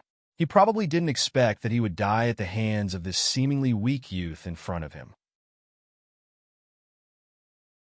How long did it take to kill a person? A cup of tea, a stick of incense, or a quarter of an hour? It didn't take any of those. The recruits of the Liangzhou Guard knew that He Yin was powerful. The scene of her sparring with Huang Xiong and Jiang Jiao was still vivid in their minds. However, the He Yin in front of them seemed different from the He Yin who had sparred on the martial arts arena. When this youth stopped joking, he was cold and chilling. His body carried a murderous aura that couldn't be looked at directly. She smiled and said, There's no need for fancy performances on the battlefield. Think clearly about how to kill, then you can act. Her gaze fell on Rida Muzi. Rida Muzi returned her gaze. Slowly, the Liangzhou recruits below the arena came to their senses. One after another, they said excitedly, He Yin won. He Yin killed Walla. He Dage is amazing. Chung Lisu was caught, but she didn't forget to cheer for He Yin. Beat them until their heads were swollen. Liang Ping and Ma Damei looked at each other. He Yin's speed of killing was too fast, even for a genius. You guys, that you stood on the high platform and smiled at the Xichang people. Could it be that you guys can't afford to lose? Who's next? No one from the Xichang people spoke for the time being. She smiled again, this time with a hint of provocation. I know that it's a bit scary to gamble with one's life. I didn't expect that the fearless warriors of Xichang would have a time when they don't dare to go on stage. But it doesn't matter. The people of the Dawei Central Plains have always been kind and benevolent. If you really don't want to admit defeat, just like what I said just now, call me father and this competition will end. How about it? But who's going to call me father? He Yin stared at Rida Muzi.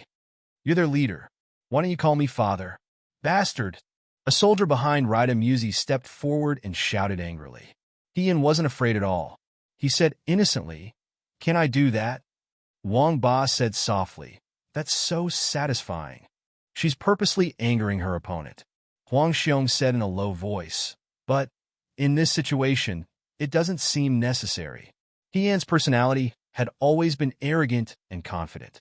In the past, people thought that he was just a teenager. In this situation, angering Rida Muzi wasn't a good thing. I'll compete with you. A voice sounded from behind Rida Muzi. Commander, Ba Zhou is willing to fight. Rida Muzi glanced at him. It was hard to tell whether he was happy or angry. She only said, "Go." This man called Ba Zhou went up to the high platform of the martial arts arena. He was different from Wala. Although Ba Zhou was muscular, he wasn't as big as Wala. He was also older than Wala. He was about 30 years old. His whole body was covered in a black cloak. Even his head was hidden under a curtain hat. Half of his chin was exposed. His eyebrows and eyes weren't very clear. His whole person looked pale and strange, like a ghost. His voice was also hoarse, as if it had been burned by fire. It was as unpleasant as a crow's cry. Ba Zhou walked to La's side. Although they were both partners, he didn't have any sympathy. He kicked La's corpse off the high platform of the martial arts arena and scolded, "You're a hindrance." La's corpse rolled down. He didn't even look at it. He only said to He Yan, "You have old injuries." He Yan's heart sank. This man called Ba Zhou was more difficult to deal with than Wala was nothing more than a brute force warrior who didn't know how to adapt. To deal with this kind of person, as long as one grasped his weakness and attacked, the battle would quickly end.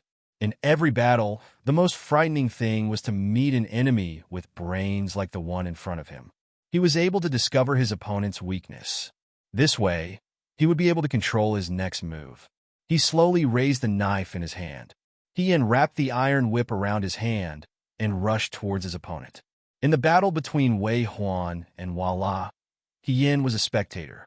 He saw La's weakness and shortcomings in advance.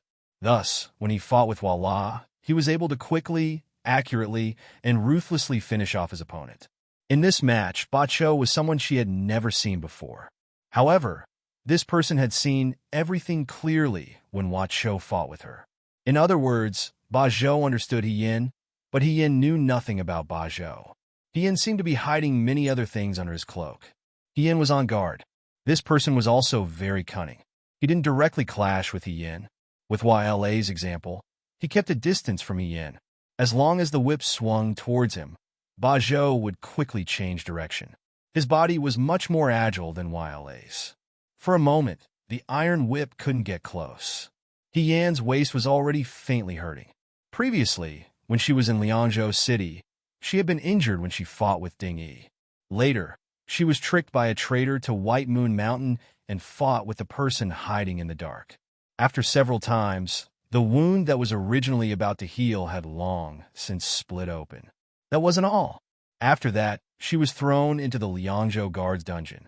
In the dungeon, there wouldn't be Shin Mushua delivering medicinal soup every day. It was cold and damp. Her wound had probably worsened. Just now, when she killed Wala, she used too much strength and pulled on her wound. It was fine for a short period of time, but after a long period of fighting with Ba Zhou, she felt more and more pain that pierced her bones. Ba Zhou smiled and said, "Why do you look so pale? Is it because the old injury on your waist is acting up?" He Yan was startled. The curved blade in Ba Zhou's hand had already wrapped around her iron whip, pulling He Yan forward. The audience below the stage cried out in alarm. With the blade in one hand, Ba Zhou's other hand unhesitatingly struck at the old injury on He Yan's waist. He Yan received a solid slap, but his movements didn't stop. The whip in his hand loosened, curling towards his face. It was evaded by Ba Zhou, but it rolled off his veiled hat, revealing this person's face. The two of them simultaneously retreated and stood still. That palm was firmly pressed against her old injury. He Yan forced herself to swallow the blood in her throat. A slight smile still hung on her face. Looking at the person in front of her, she mocked, "Tisk so ugly." Without the veiled hat, Ba Zhou's true face was revealed. Half of this person's face was fine and could be considered handsome. However, The other half of his face had been burned by fire and was full of potholes. There were dark red scars that looked like centipedes growing on his face and squeezing his facial features out of place. Below the stage, someone cried out in alarm. Hien had knocked off her veiled hat and exposed her true face. Bajou's expression was extremely ugly. Staring at Hien, he wanted nothing more than to eat Hien's flesh and drink her blood. Hien smiled and crooked her finger at him. Again! Bajou sneered and rushed over. The moment Hien moved, she knew it was not good. Bajou did not show any mercy when he hit her just now. Now blood was seeping out. Fortunately, she had changed into Leiho's black clothes to keep herself warm. Even if she was bleeding, it would not be obvious. But if this continued, she didn't know how long she could last. In fact, the sparring on the stage was never the main point. The main point was to use these 3 sparring to buy more time. If no one could withstand the scimitar of the Xichang people, it would become a one-sided massacre. Then, there would be no chance for the rest of the matches. She must kill Bajou in order to have the 3rd match. The Xichang people were good at using scimitars. Everyone's scimitar would be adjusted according to their body size and strength. Bajou's scimitar tended to be more flexible. It would be difficult for Hien's iron whip to wrap around his scimitar. Hien's whip wrapped around Bajou's leg. Bajou scornfully said, "You are too naive if you think you can use the same move on 2 people." After saying that, he went around Hien and slashed his scimitar towards Hien's neck. Different from Walla, Bajou was aiming for Hien's life from the beginning. There was no false move at all. Hien pulled the whip with both hands and held Bajou's scimitar in front of his eyes. Bajou laughed sinisterly and fell back. Hien could not dodge in time. He saw Bajou's right hand pull out a dagger from his cloak. This dagger was only as long as a person's thumb. It was as thin as paper. Rather than a dagger, it was more like a blade. If one was not close enough, it would be hard to see it clearly. Bajou loosened his palm. In the eyes of others, he only slapped Hien's waist. But other than Hien, no one knew that the sharp weapon in his palm had pierced into his flesh. Hien only felt a piercing pain in his waist. He clenched his fist and punched. Bajou's face was right in front of him. He laughed sinisterly and said, "Does it hurt?" "If it hurts, then you—" His words stopped abruptly. Hien clenched his fist and pressed it against Bajou's throat, refusing to let go. Bajou struggled frantically, but unknowingly, the iron whip had tied Hien's leg to his. He had no way to escape. He struggled fiercely, but the more he struggled, the more his eyes rolled back. In the end, he vomited blood and gradually stopped moving. Hien's face was expressionless. He pressed his fist against Bajou's throat again. After confirming that the person under him was no longer breathing, he released his hand. There was a little iron-like thing on Bajou's neck. It was just a little bit. The rest could not be seen. It must have been inserted deep into his throat. It was an iron caltrip. Hien picked it up on the ground when he came here. There were only advantages and no disadvantages to placing some hidden weapons on one's body at any time. No one knew what kind of enemy they would encounter. They also did not know what kind of things they would encounter next, and when they would encounter them. The only thing they could do was to increase their chances of survival. She couldn't get close to Bajou because Bajou was already on guard against her. Her final strike would be nothing more than a lose-lose strategy that would injure both sides. But she was still better than Bajou. She was only injured by the old dagger wound on her waist. But Bajou was already dead. "You have a trump card. How do you know that I don't?" she muttered. After a while, Hien pulled the iron whip out from Bajou's body with difficulty. She wrapped it around her wrist again. She stood up. She was wearing a black outfit. It was not as lively as when she was wearing the red outfit. She looked more stern. She also stood up straight. She did not look tired at all. She played with the iron whip on her wrist. She smiled faintly and said the same words as before. "He is dead. I have won. The winner has been decided. Next."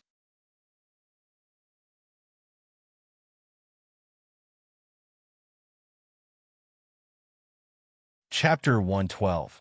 The people below didn't see clearly how Hien and Bajou were able to determine victory and defeat. They only saw the two of them wrestling. Ba Shou hit He Yin, and He Yin used some kind of hidden weapon to stab Ba Shou's neck. Although his method was not honorable, he won in the end. Big brother, he is so powerful. Chung Li Su was the first to shout. Good fight. Good fight. Shut up. Song Tao Dao scolded him from the side. Chung Li Su was dissatisfied. What's wrong with me cheering for my big brother? Now is not the time to relax. Song Tao Dao shook her head. Girls were more observant than boys. She felt that He Yan's face was paler than before.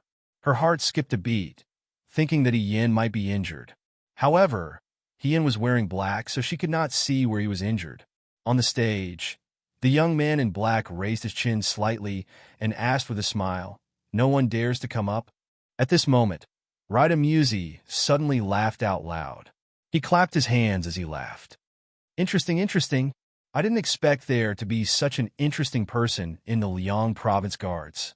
Before he finished speaking, he rode his horse towards the martial arts stage. His movements were swift, and the people around him were caught off guard. A few Liang Province recruits were almost trampled by his horse, but fortunately, they were pulled back by the people beside them. Rida Musi suddenly stopped his horse when he was one step away from the martial arts stage and flew onto the stage. He landed in front of He Yan. "Commander, don't tell me what to fight personally?" The young man was surprised. "I'm just a recruit. How can I do that? You killed two of my brave warriors.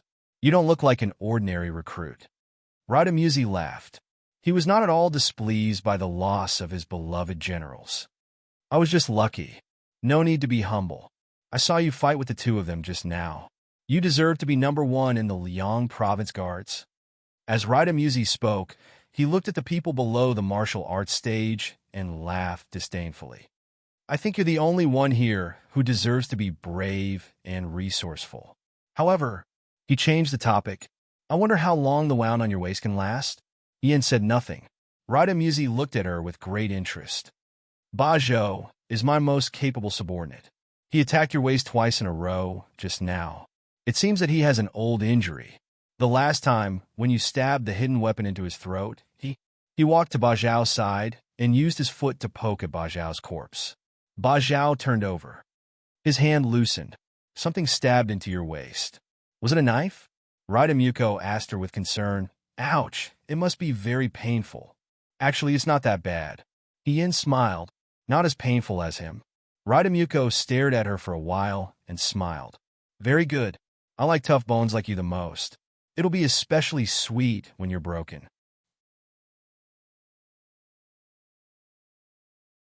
Just like what Ba Shou had done to Wala, he kicked Ba Shou's corpse off the stage and chuckled. "Useless trash." Then, Ba Zhao slowly pulled out the scimitar at his waist. Seeing this, Shen Han's gaze hardened. He said angrily, "Rida Musi, as a commander, how can you fight with a recruit of the Liang State Guard? If you want to spar, I'll accompany you." "You?" Rida Musi slowly shook her head. "Not as good as him. I want him. This is He Yan. Head instructor Shen. Let me do it," He Yan said. Actually, it didn't matter what she said to Shen Han. Rida Musi had already set her eyes on He Yan. That was the worst thing, but at the same time, it was fortunate enough that they would have more time. "Don't you want to change your weapon?" Rida Musi smiled. "My scimitar will break your whip." "Maybe my whip will break your scimitar," He Yan said with a smile. She held the whip in front of her eyes with both hands. The Chong soldiers used scimitars. Everyone's scimitars were different. Rida Musi's scimitar was extremely long. It was half a person's height. It had been drenched in the blood of countless people. It had a dark red color. As soon as the scimitar was unsheathed, the sunlight fell on it. It smelled of blood. Ian could only choose the whip. In the years she had fought against the Chong people, she had always used a sword. Anyone here who had seen General Fei Hong would be able to recognize that her swordsmanship was exactly the same as General Fei Hong. As for using a scimitar, the Chong people were the best at using scimitars. Using a scimitar in front of them was no different from using one's weakness to attack their strength. It was just asking for trouble. After thinking about it, the iron whip was the most convenient choice. Rida Musi rushed over with his scimitar. His steps were fast. What didn't match his muscular body was that his movements were very nimble. It was also very clever. The distance was just right where He Yan's whip couldn't touch him. He Yan's whip wanted to wrap around his scimitar. Rida Muzi dodged it and slashed at the iron whip with his scimitar. Bang! Although the iron whip did not break, it was unavoidably frightening. If this continued, no one knew how long this whip could last. The weapons on the weapons rack were for the soldiers to practice martial arts. It was good as long as they were sturdy and durable. However, Rida Muzi's scimitar was obviously a treasured scimitar. It couldn't be compared. He laughed and slashed with his scimitar. He Yan's whip wrapped around the scimitar but didn't drag it. Rida Muzi was too strong. He said, "Naive." He pulled the scimitar towards himself. He Yan's body couldn't help but fly towards him. He could be careful. Xiaomai couldn't help but blurt out. He Yan flew towards Rida Muzi. Seeing that he was about to collide with Rida Muzi's scimitar, the youth suddenly smiled. He twirled his whip and slipped under the scimitar. He slapped Rida Muzi's face. She borrowed the force of flying over and swept past Rida Muzi's head. She rolled on the ground before stopping. The hearts of the people below the stage finally returned to their stomachs. Rida Muzi slowly turned his head. He was born fierce and ruthless. At this moment, He Yan's scimitar on his face made him bleed. Blood flowed down his cheeks. Rida Muzi didn't seem to care. He wiped his face carelessly and licked the blood stains on the side of his lips. He stared at He Yan and said, "You are really powerful." His voice was very soft. However, when it fell into the ears of the people, it made their hair stand on end. He Yan said, "Same to you." The wound on her waist was very painful. When she rolled, just now, the scimitar that pierced into her body was even deeper. However, she couldn't pull out the scimitar now. Firstly, there was no time for her to pull out the scimitar. Secondly, if she pulled it out, the blood wouldn't stop and she would lose her strength soon. But now, He Yan wasn't as relaxed as he appeared to be. The scimitar that Ba Zhou had stabbed into her body wasn't long. It was short and delicate, about the width of an index finger. Moreover, it was inserted horizontally. Although it didn't hit a vital point, it just happened to cover the old wound. The original wound split open. When she fought with someone on the martial arts field, it affected her skin and flesh. The scimitar pierced deeper. It was no different from feeling her flesh being cut open while she was awake. She lowered her head and quickly bit her lips. The color of blood appeared on her lips again. It looked like she was that high-spirited youth again. "How much longer can you hold on?" Rida Muzi wasn't worried. He smiled and said, "Your sweat is about to dry." "Is that so?" He Yan touched it. "Maybe the weather is too hot." Rida Muzi slowly raised his scimitar and pounced over with a hideous smile. "Your blood will also be completely drained." He Yan rushed up.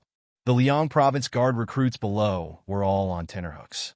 When He Yan faced Rida Muzi, he wasn't as skillful as when he faced the previous two. On the other hand, Rida Muzi was cunning and cruel. No matter how powerful He Yan was normally, in the end, he was only a 16-year-old half-grown child. Zhang Jiao muttered, "He can't hold on anymore.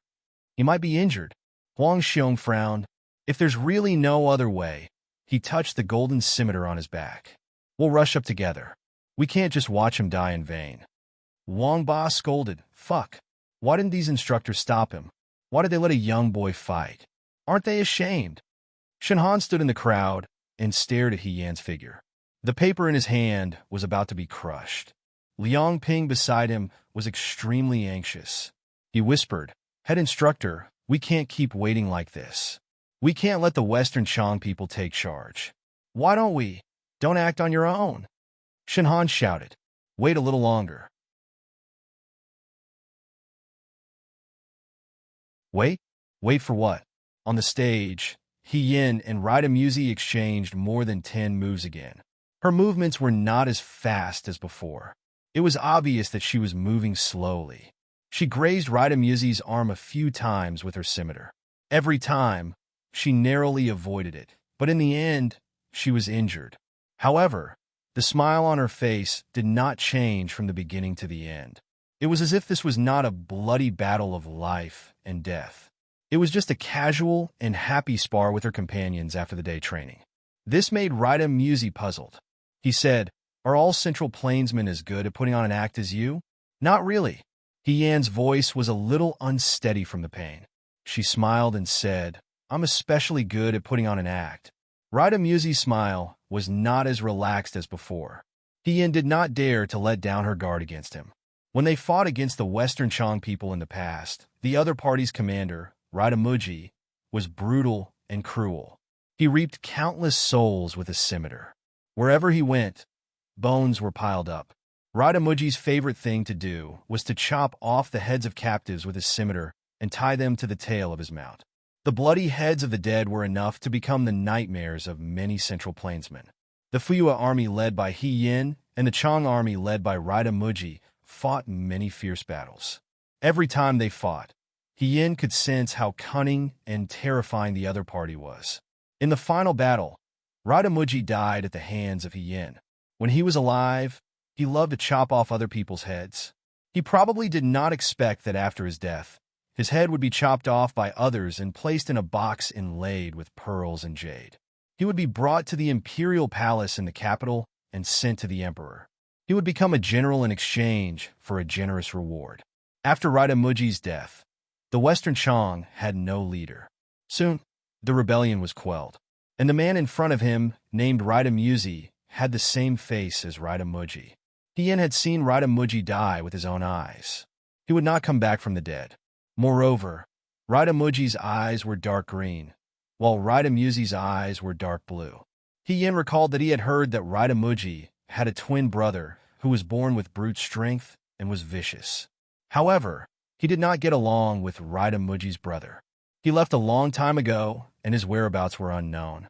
Now, it seemed that this was Rida Muji's twin brother, Rida Musi. He probably knew about his brother's death. Perhaps he had obtained the remnants of the Chang army, which was why he brought his men to the Liangzhou Guard. He was also cunning. He found out from a spy that Xiao Ju was not in the Liangzhou Guard. The new soldiers here were young and inexperienced. That was why he dared to be so brazen. However, Rida Musi was not a fool. No matter how brave and arrogant his subordinates were, 1,000 of them could not win against the tens of thousands of elite soldiers of the Liangzhou Guard. Therefore, his men should be far more than this. This was a trap that had been set up long ago against the Liangzhou Guard. In front of the guard station was Mount Baiyue, and behind it was Wulu River. If they had an army, it would be impossible for them to cross from Mount Baiyue in such heavy snow. Therefore, it was most likely that they would take the closest water route at night and cross over. He-Yan had never seen Rida Musi before, but he had fought with Rida Muji many times and knew this person's background. This person loved to set up arenas and say that he wanted to spar with the other party. In reality, his methods were vicious. The martial artists of the Central Plains who walked the righteous path would most likely lose to him. In this way, they would lose their morale before the battle even started. Once they were afraid of the Chang people, they would most likely be defeated. Back then, many Dawei generals had fallen for Rida Muji's tricks. All was fair in war. Morale was the most important. He-Yan could see that although Rida Musi was not on good terms with his brothers, his methods were the same as before. The new soldiers of the Liangzhou Guard would not be able to avoid a fierce battle with Rida Musi's subordinates today. She had already done everything she could. The last thing was to gather enough morale for the men of Dawei on this training field. With morale, they would be able to display their true strength in their first battle. I hate pretentious people of the Central Plains the most. Rida Musi finally lost his patience. He looked into the distance as if he was waiting for some news. However, he did not receive anything. He turned his head and said, "Let's end this quickly." He-Yan smiled and said, "That's exactly what I was thinking." She reached out and tied the belt tighter. The belt covered the wound and prevented too much blood from flowing out. However, at the same time, it was more painful and uncomfortable. Rida Musi looked at her actions and suddenly said, "You remind me of someone." He-Yan asked who. Although I have never seen him, I heard from my unlucky brother that there was a general called He Rufei in the Central Plains. When he was shot on the battlefield, he could pull out the arrow shaft and continue to command the battle. In the end, he died at the hands of He Rufei. You're very similar to that person. Hien heard this and smiled. Wrong. I'm not Irufei. I'm not like him. She glanced at the people of Liangzhou below the stage. However, the men of Dawei are all like me. As long as they do not die, they will fight to the end. There will be thousands of General Fei Hong in the Central Plains. You're Western Chong. She looked up and said with a mocking tone, How many can you produce? After saying this, she waved her iron whip and charged straight at Rida Musi. Rida Musi sneered and did not take it to heart. In his opinion, Hien was already injured. With old and new injuries, she was just an arrow at the end of its flight. Although her endurance was shocking, she could not hold on for much longer. The scimitar and the iron whip intertwined, producing the sound of metal colliding. Brother, Xiao Mai's heart tightened as she watched from below the stage. She did not dare to let go. Hian's movements became faster. She waved her whip faster and faster. She was faster than Rida Musi's scimitar. The scimitar was big and heavy. For an ordinary person, Rida Musi's movements were already very fast. However, it was not as fast as the iron whip. The whip took advantage of the gap between the scimitar and the scimitar. It came from everywhere and hit Rida Musi's face. It was only a bloody mark earlier. However, in just a moment, there were several more bloody marks on his face. Is this all you can do? Rida Musi was angered by the continuous whipping. Her expression became violent. The scimitar went straight for Hien's neck. However, Hien was petite and dodged it easily. You were just SOSO. The young man even had the time to turn his head and tease her. What was going on? Rida Musi was even more surprised.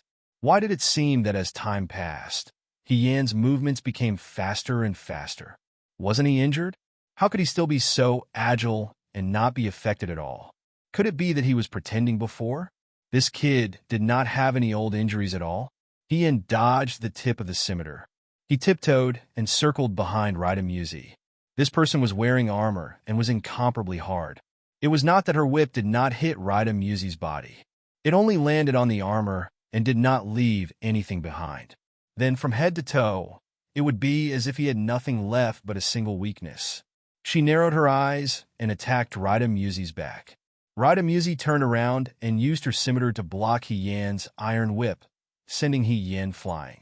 However, in the blink of an eye, she used the force to pounce on Rida Musi again.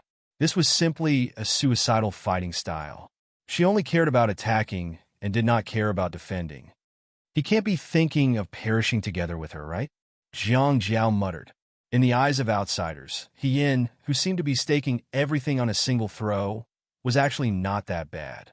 On the contrary, Rida Musi, who had the upper hand in the beginning, gradually fell into a disadvantage. This young man seemed to know the traces of his scimitar every time. Every time they exchanged blows, he dodged early. He also quickly captured the weakness of Rida Musi's scimitar skills and took advantage of the weakness to attack, making Rida Musi somewhat helpless. How old was he? He looked like he was 15 or 16 years old, but he could see her weakness in an instant.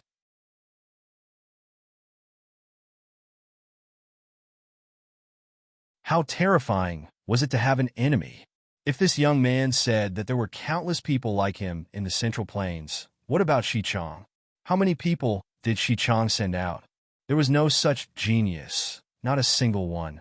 In an instant, Rida Musi actually had the intention to retreat. His morale was low. However, he had wronged Hien on this point. No matter how powerful Hien was, he would not be able to quickly determine the trajectory of his opponent's skills after exchanging blows a few times, let alone someone like Rida Musi.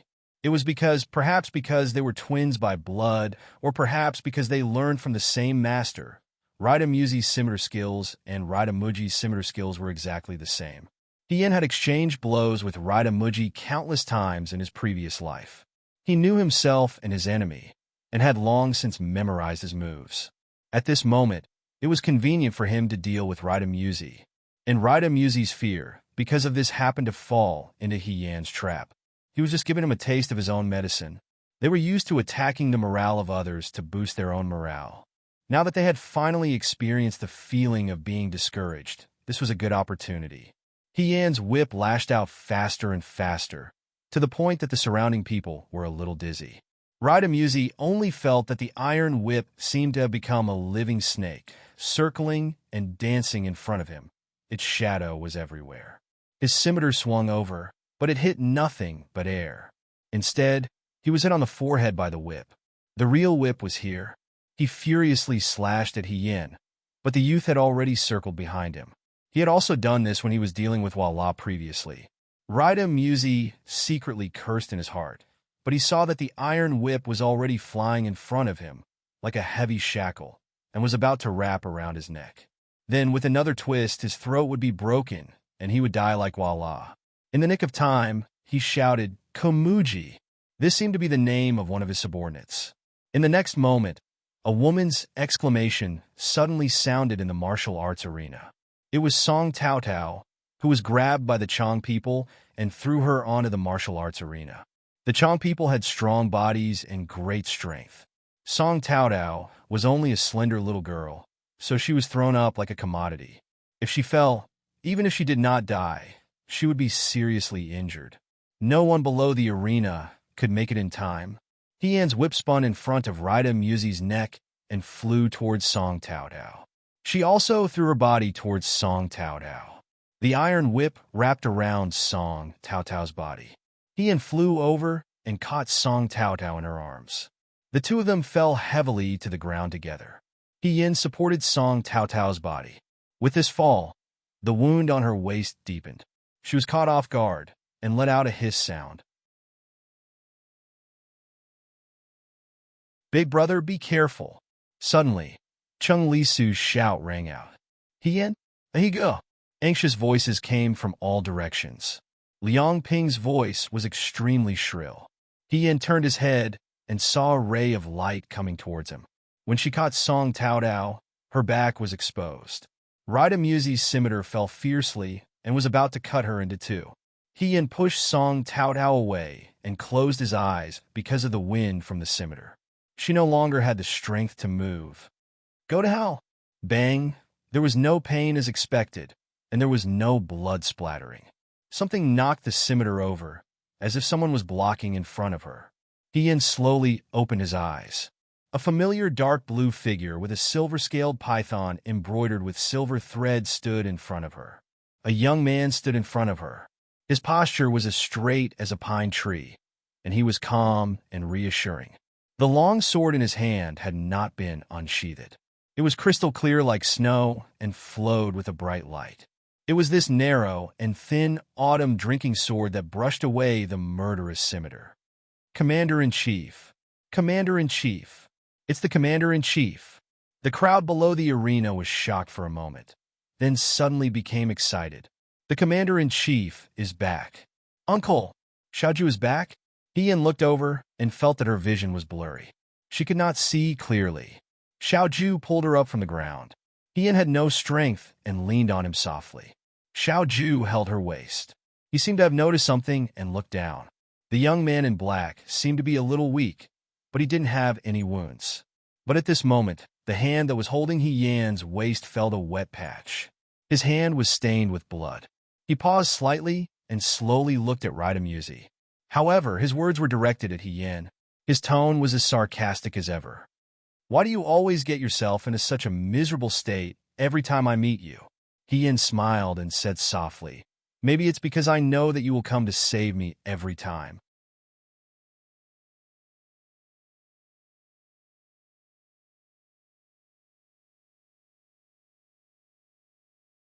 Chapter 113. Xiao Huijin. Rendezvous looked at the person in front of her. Her gaze was uncertain. Fei Nu appeared behind him. Xiao Ju handed Hien to him. "Take them down." Fei Nu supported Hien. Song Tao Tao climbed up and followed behind. The two of them arrived at the arena. There were people all around them. Fei Nu asked Hien, "Can you still hold on?" Hien nodded. "Sit down first." Fei Nu helped her to sit under a tree. "The doctor will be here soon." "Doctor?" Hien was puzzled. The Liangzhou guards only had one female doctor, Shinmu Xue. At this moment, she was being stared at by the Chong soldiers. Beautiful women always attracted attention in the military camp. She looked up at the arena. On the arena, Didn't you want to spar with me? Xiao Ju casually drew his sword. His black eyes looked at the person in front of him. He smiled slightly and said, "Go ahead." Raida Muzi asked, "Are you Xiao Huijin?" Xiao Ju smiled. It's the real deal. Everyone knew that Dewei had two famous generals, General Fengyun Xiao Huijin and General Fei Hong He Rufei. However, just as Yin had never fought with the southern barbarians, Xiao Ju had never fought with the western Chang people. He had heard of his reputation, but it was his first time meeting him face to face. He had never seen Xiao Ju's real appearance, and the news he had received before was that Xiao Ju had gone to Zhangzhou. It was impossible for him to come back here in the time it took him to travel from Zhangzhou to Liangzhou. However, the sword in his hand did not look like an ordinary sword. Seeing that he did not move, Xiao Ju raised his eyebrows. "Are you afraid?" Raida Muzi sneered. "You're just putting on an act." She raised her saber and charged forward. However, the young man did not move at all. The sword in his hand was so cold and sharp that it was unstoppable. His movement was like a falling flower sweeping across, breaking the curved blade. It was so fast and fierce that it dazzled everyone who saw it. Raida Muzi's morale had already been broken when he fought with Yin earlier.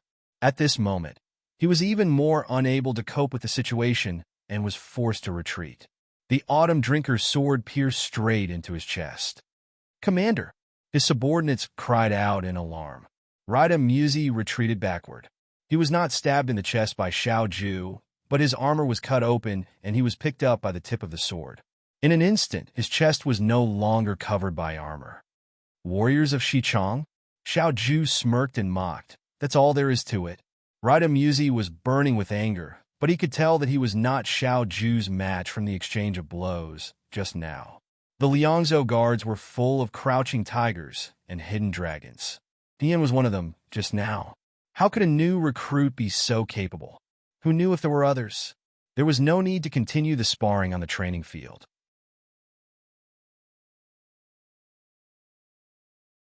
This time, he had suffered a double loss.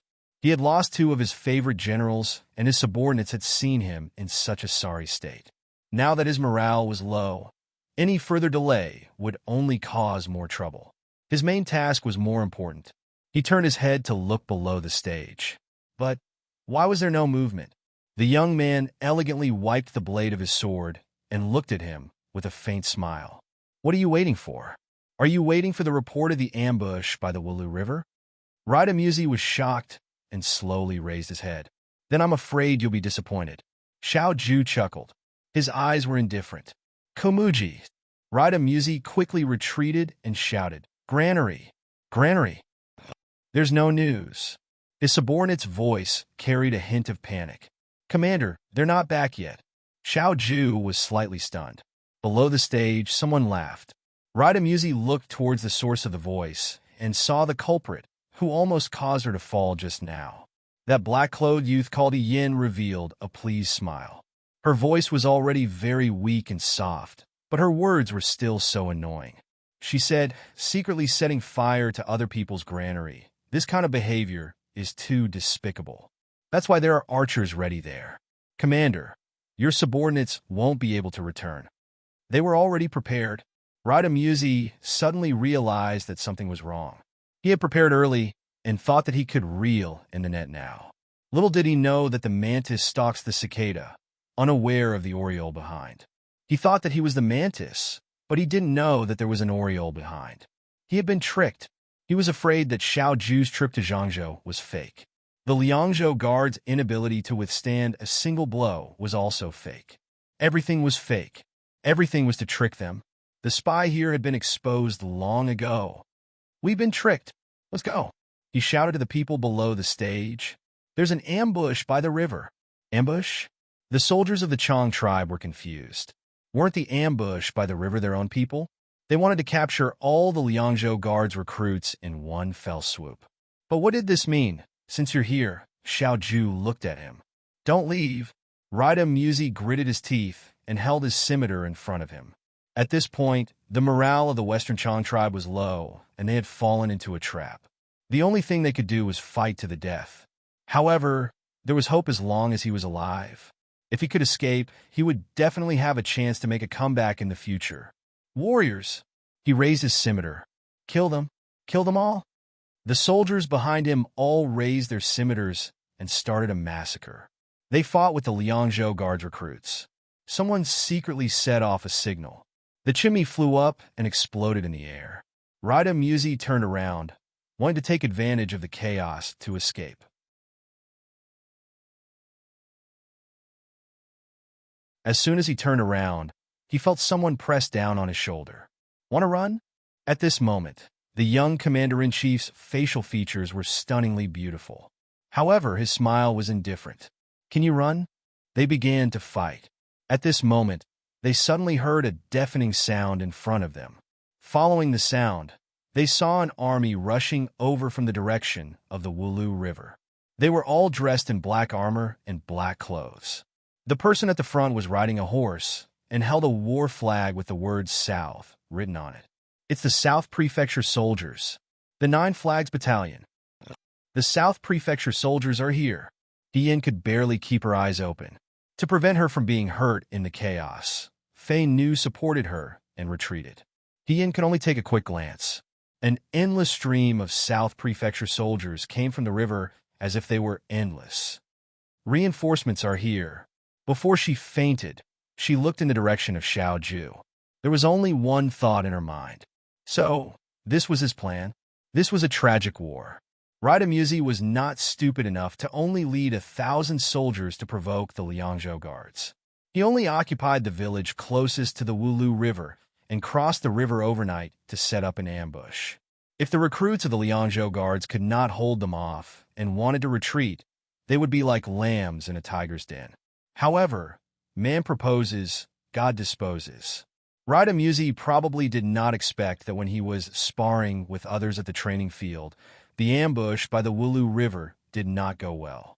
He originally thought that all the recruits were around the training field. However, for some reason, there was a crossbow team hidden in the forest by the Wulu River. When the Chong people appeared, they fired their arrows. The Chong people were confused and started to fight with the recruits. Then, Xiao Ju, who was not supposed to return at this time, suddenly appeared and brought 10,000 South Prefecture soldiers with her. 10,000 soldiers of the Southern House against 10,000 Chong soldiers would not be an easy victory. However, if the Liangzhou Guards recruits were added with high morale and the invincible 9 Flags Battalion, they would be invincible. The situation that was originally thought to be a sure win was turned around in an instant. Rida Musi's trusted subordinates had all died in battle. He knew that he would not be able to escape today and did not want to be a captive. Thus, he slit his own throat and committed suicide. With the death of their leader, the remaining Chong soldiers quickly abandoned their armor and fled like rats. It ended faster than expected. The training field of the Liangzhou Guards, the foot of Baiwa Mountain, beside the horse path, and by the Wulu River were all corpses. In this battle, the Liangzhou Guards also lost many recruits.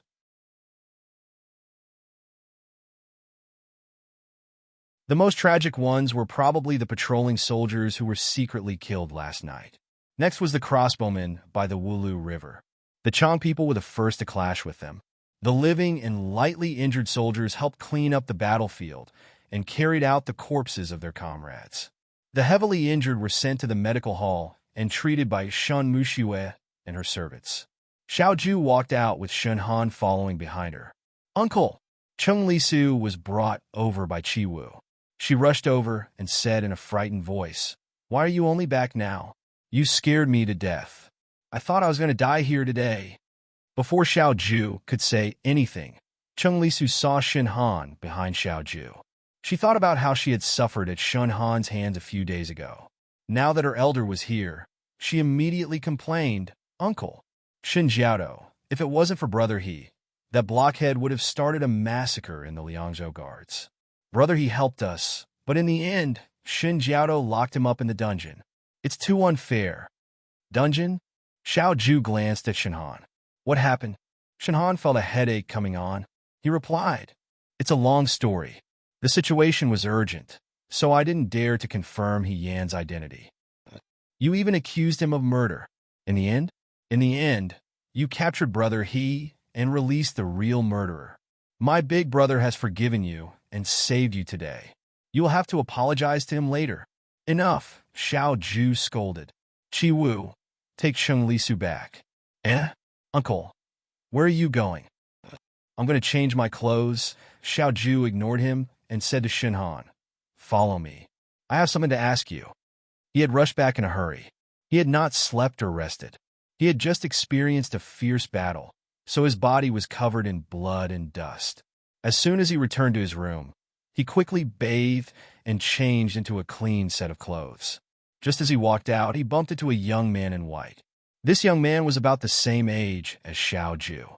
He had delicate features and a gentle demeanor. He always had a smile on his face. His clothes were embroidered with a red-crowned crane playing in the water. In the middle of winter, he held a folding fan and waved it gently. He did not mind the cold at all. When he saw Xiao Ju, he smiled and said, "Are you injured? Do you want me to take a look?" Xiao Ju raised her hand to stop him. "There's no need. There's a dying man next door. Take a look at that one." "Oh." The young man looked at the room next door and revealed an unwilling expression. The white divine physician, Lin Shuanghe, have only ever treated women. You're already an exception. We haven't seen each other for a few years. You want me to break the rules as soon as you arrive. Now you even want me to treat your soldiers? How am I any different from those doctors on the streets?" Xiao Ju asked, "Are you going or not?" Lin Shuanghe opened his fan with a schwa sound and said reservedly, "Let's go." Shenhan heard this and was surprised. This gentle young man was actually the white divine physician Lin Shuanghe. Lin Shuanghe treated He Yin?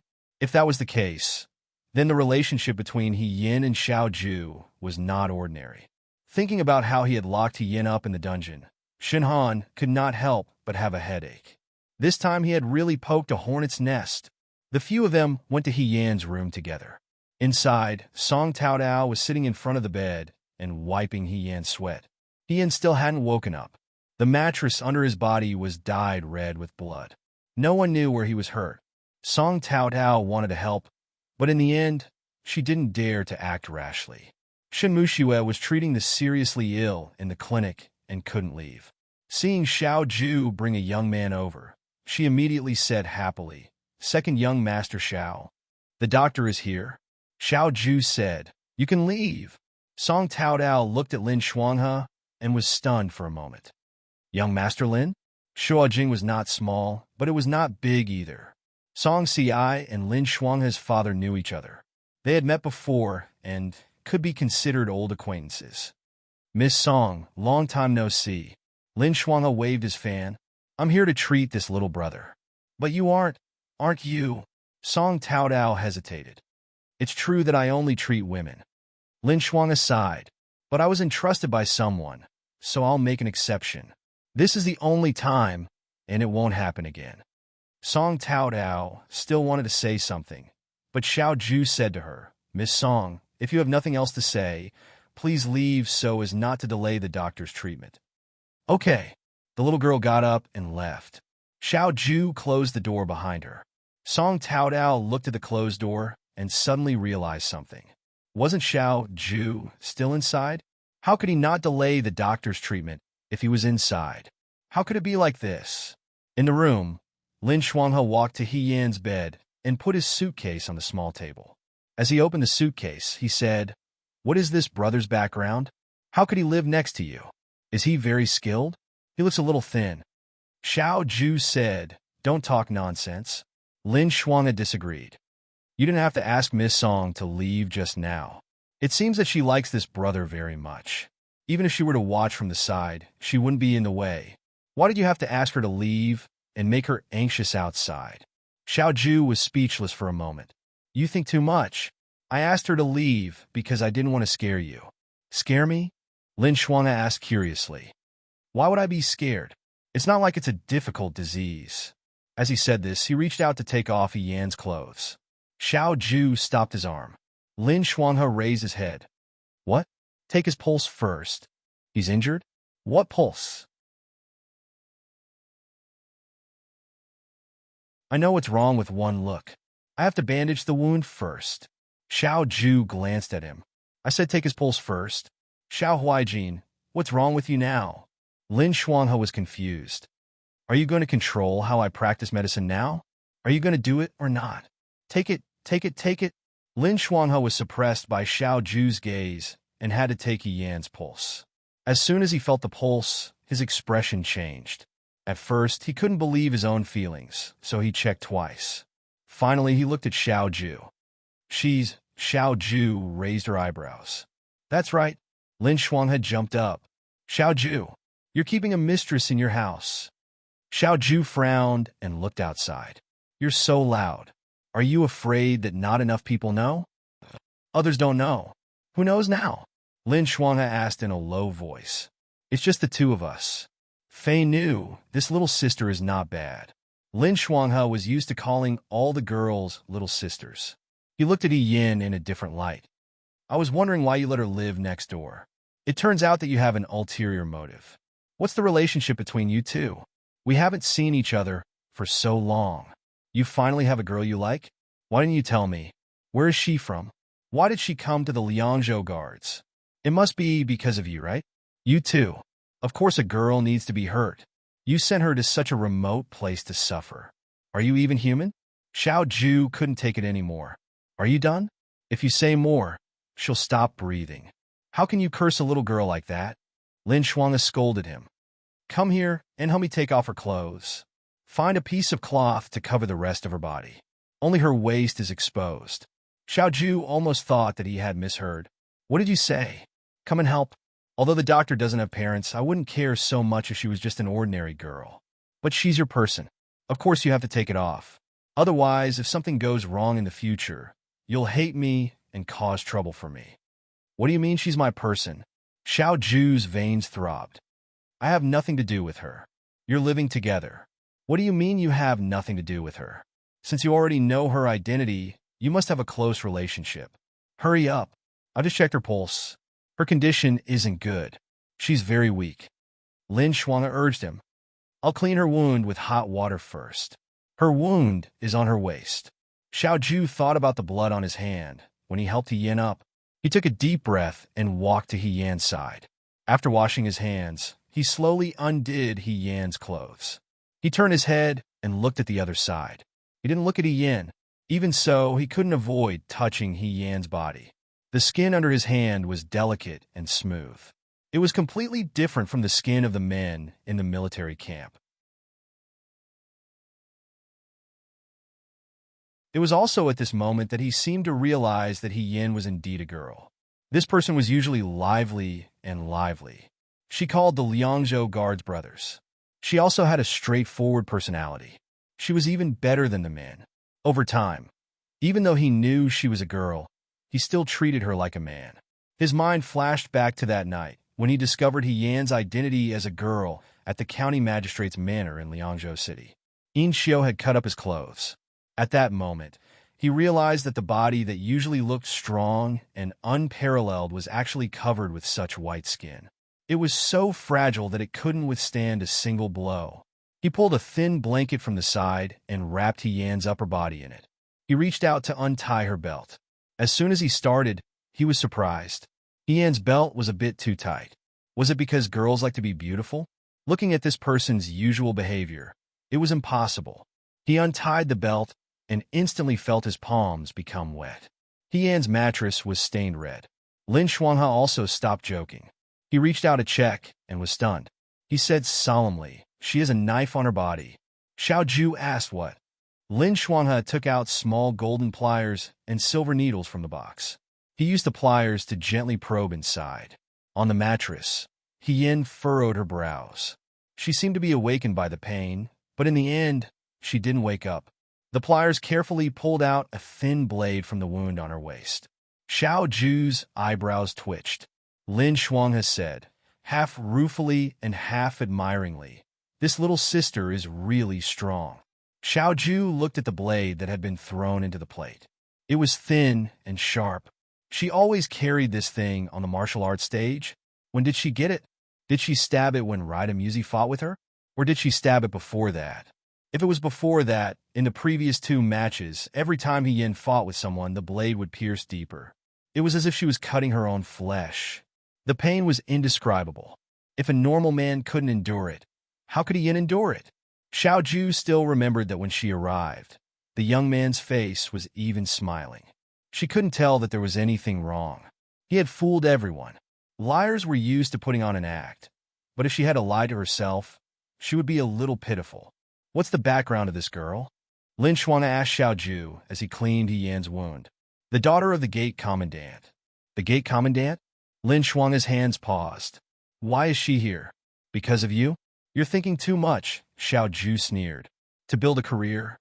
What? She said it herself. Xiao Ju looked out of the window. Lin Xuan mulled over her words for a while, but he still couldn't figure out what she meant. He said, this girl is really amazing. She can endure things that normal people can't. I've been a doctor for so many years and have treated countless women, but this is the first time I've seen someone like her. Lin Xuan took out a clean white cloth and bandaged He Yan's wound. His heart was filled with emotions. The number of women he had treated in Shuo City was uncountable, and there were all kinds of strange illnesses. Some thought that the birthmark on their forehead was ugly and asked him to remove it. Some were weak since they were in their mother's womb and asked him to prescribe them to nourish their bodies. Some were married for many years without children and asked him to prescribe them. Some were not favored by their husbands and asked him to create some nourishing recipes to nourish their skin. Those who could afford to hire him were mostly women from wealthy families. They had never suffered in terms of their bodies. Therefore, he was used to seeing the rich and powerful in the world. The scarred dog's tail grass was especially special. What's your relationship with her? He asked. Xiao Ju said, we have no relationship. If you didn't have a relationship, would you take care of her like this? Even I am being ordered around by you. Lin Xuan shook his head and said, forget it. What do you plan to do with her in the future? Deal with her? Don't think that just because she's wearing your recruit's uniform, she's really your recruit. I think she's a pretty girl, but look at how she's been tortured. You can't let her stay in your camp as a recruit forever, right? Why don't you send her to Shin Mushiue and let her be Shun Mushue's assistant? She can stay by your side and won't have to go to those dangerous places. This girl is weak and delicate. She should be taken care of in the house.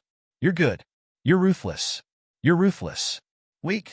Xiao Ju was amused by his words. She smiled and said slowly, before I rushed back, she had just chopped off the heads of 2 Shichong people. Lin Xuanhe was speechless. If I came back a little later, she would have chopped off the 3rd one. Lin Xuanhe's hand that was bandaging her wound trembled. After a while, he laughed and said, then it's really true that the real person doesn't show off. Ha ha. You're tuning in to the Romance Rendezvous YouTube channel. We're so grateful for your support, and don't forget to subscribe to join us on this incredible journey through captivating stories. Your generosity through donations truly makes a world of difference, as it's the primary source of revenue that allows me to expand and enhance this channel for you. Thank you from the bottom of my heart for being a part of this adventure.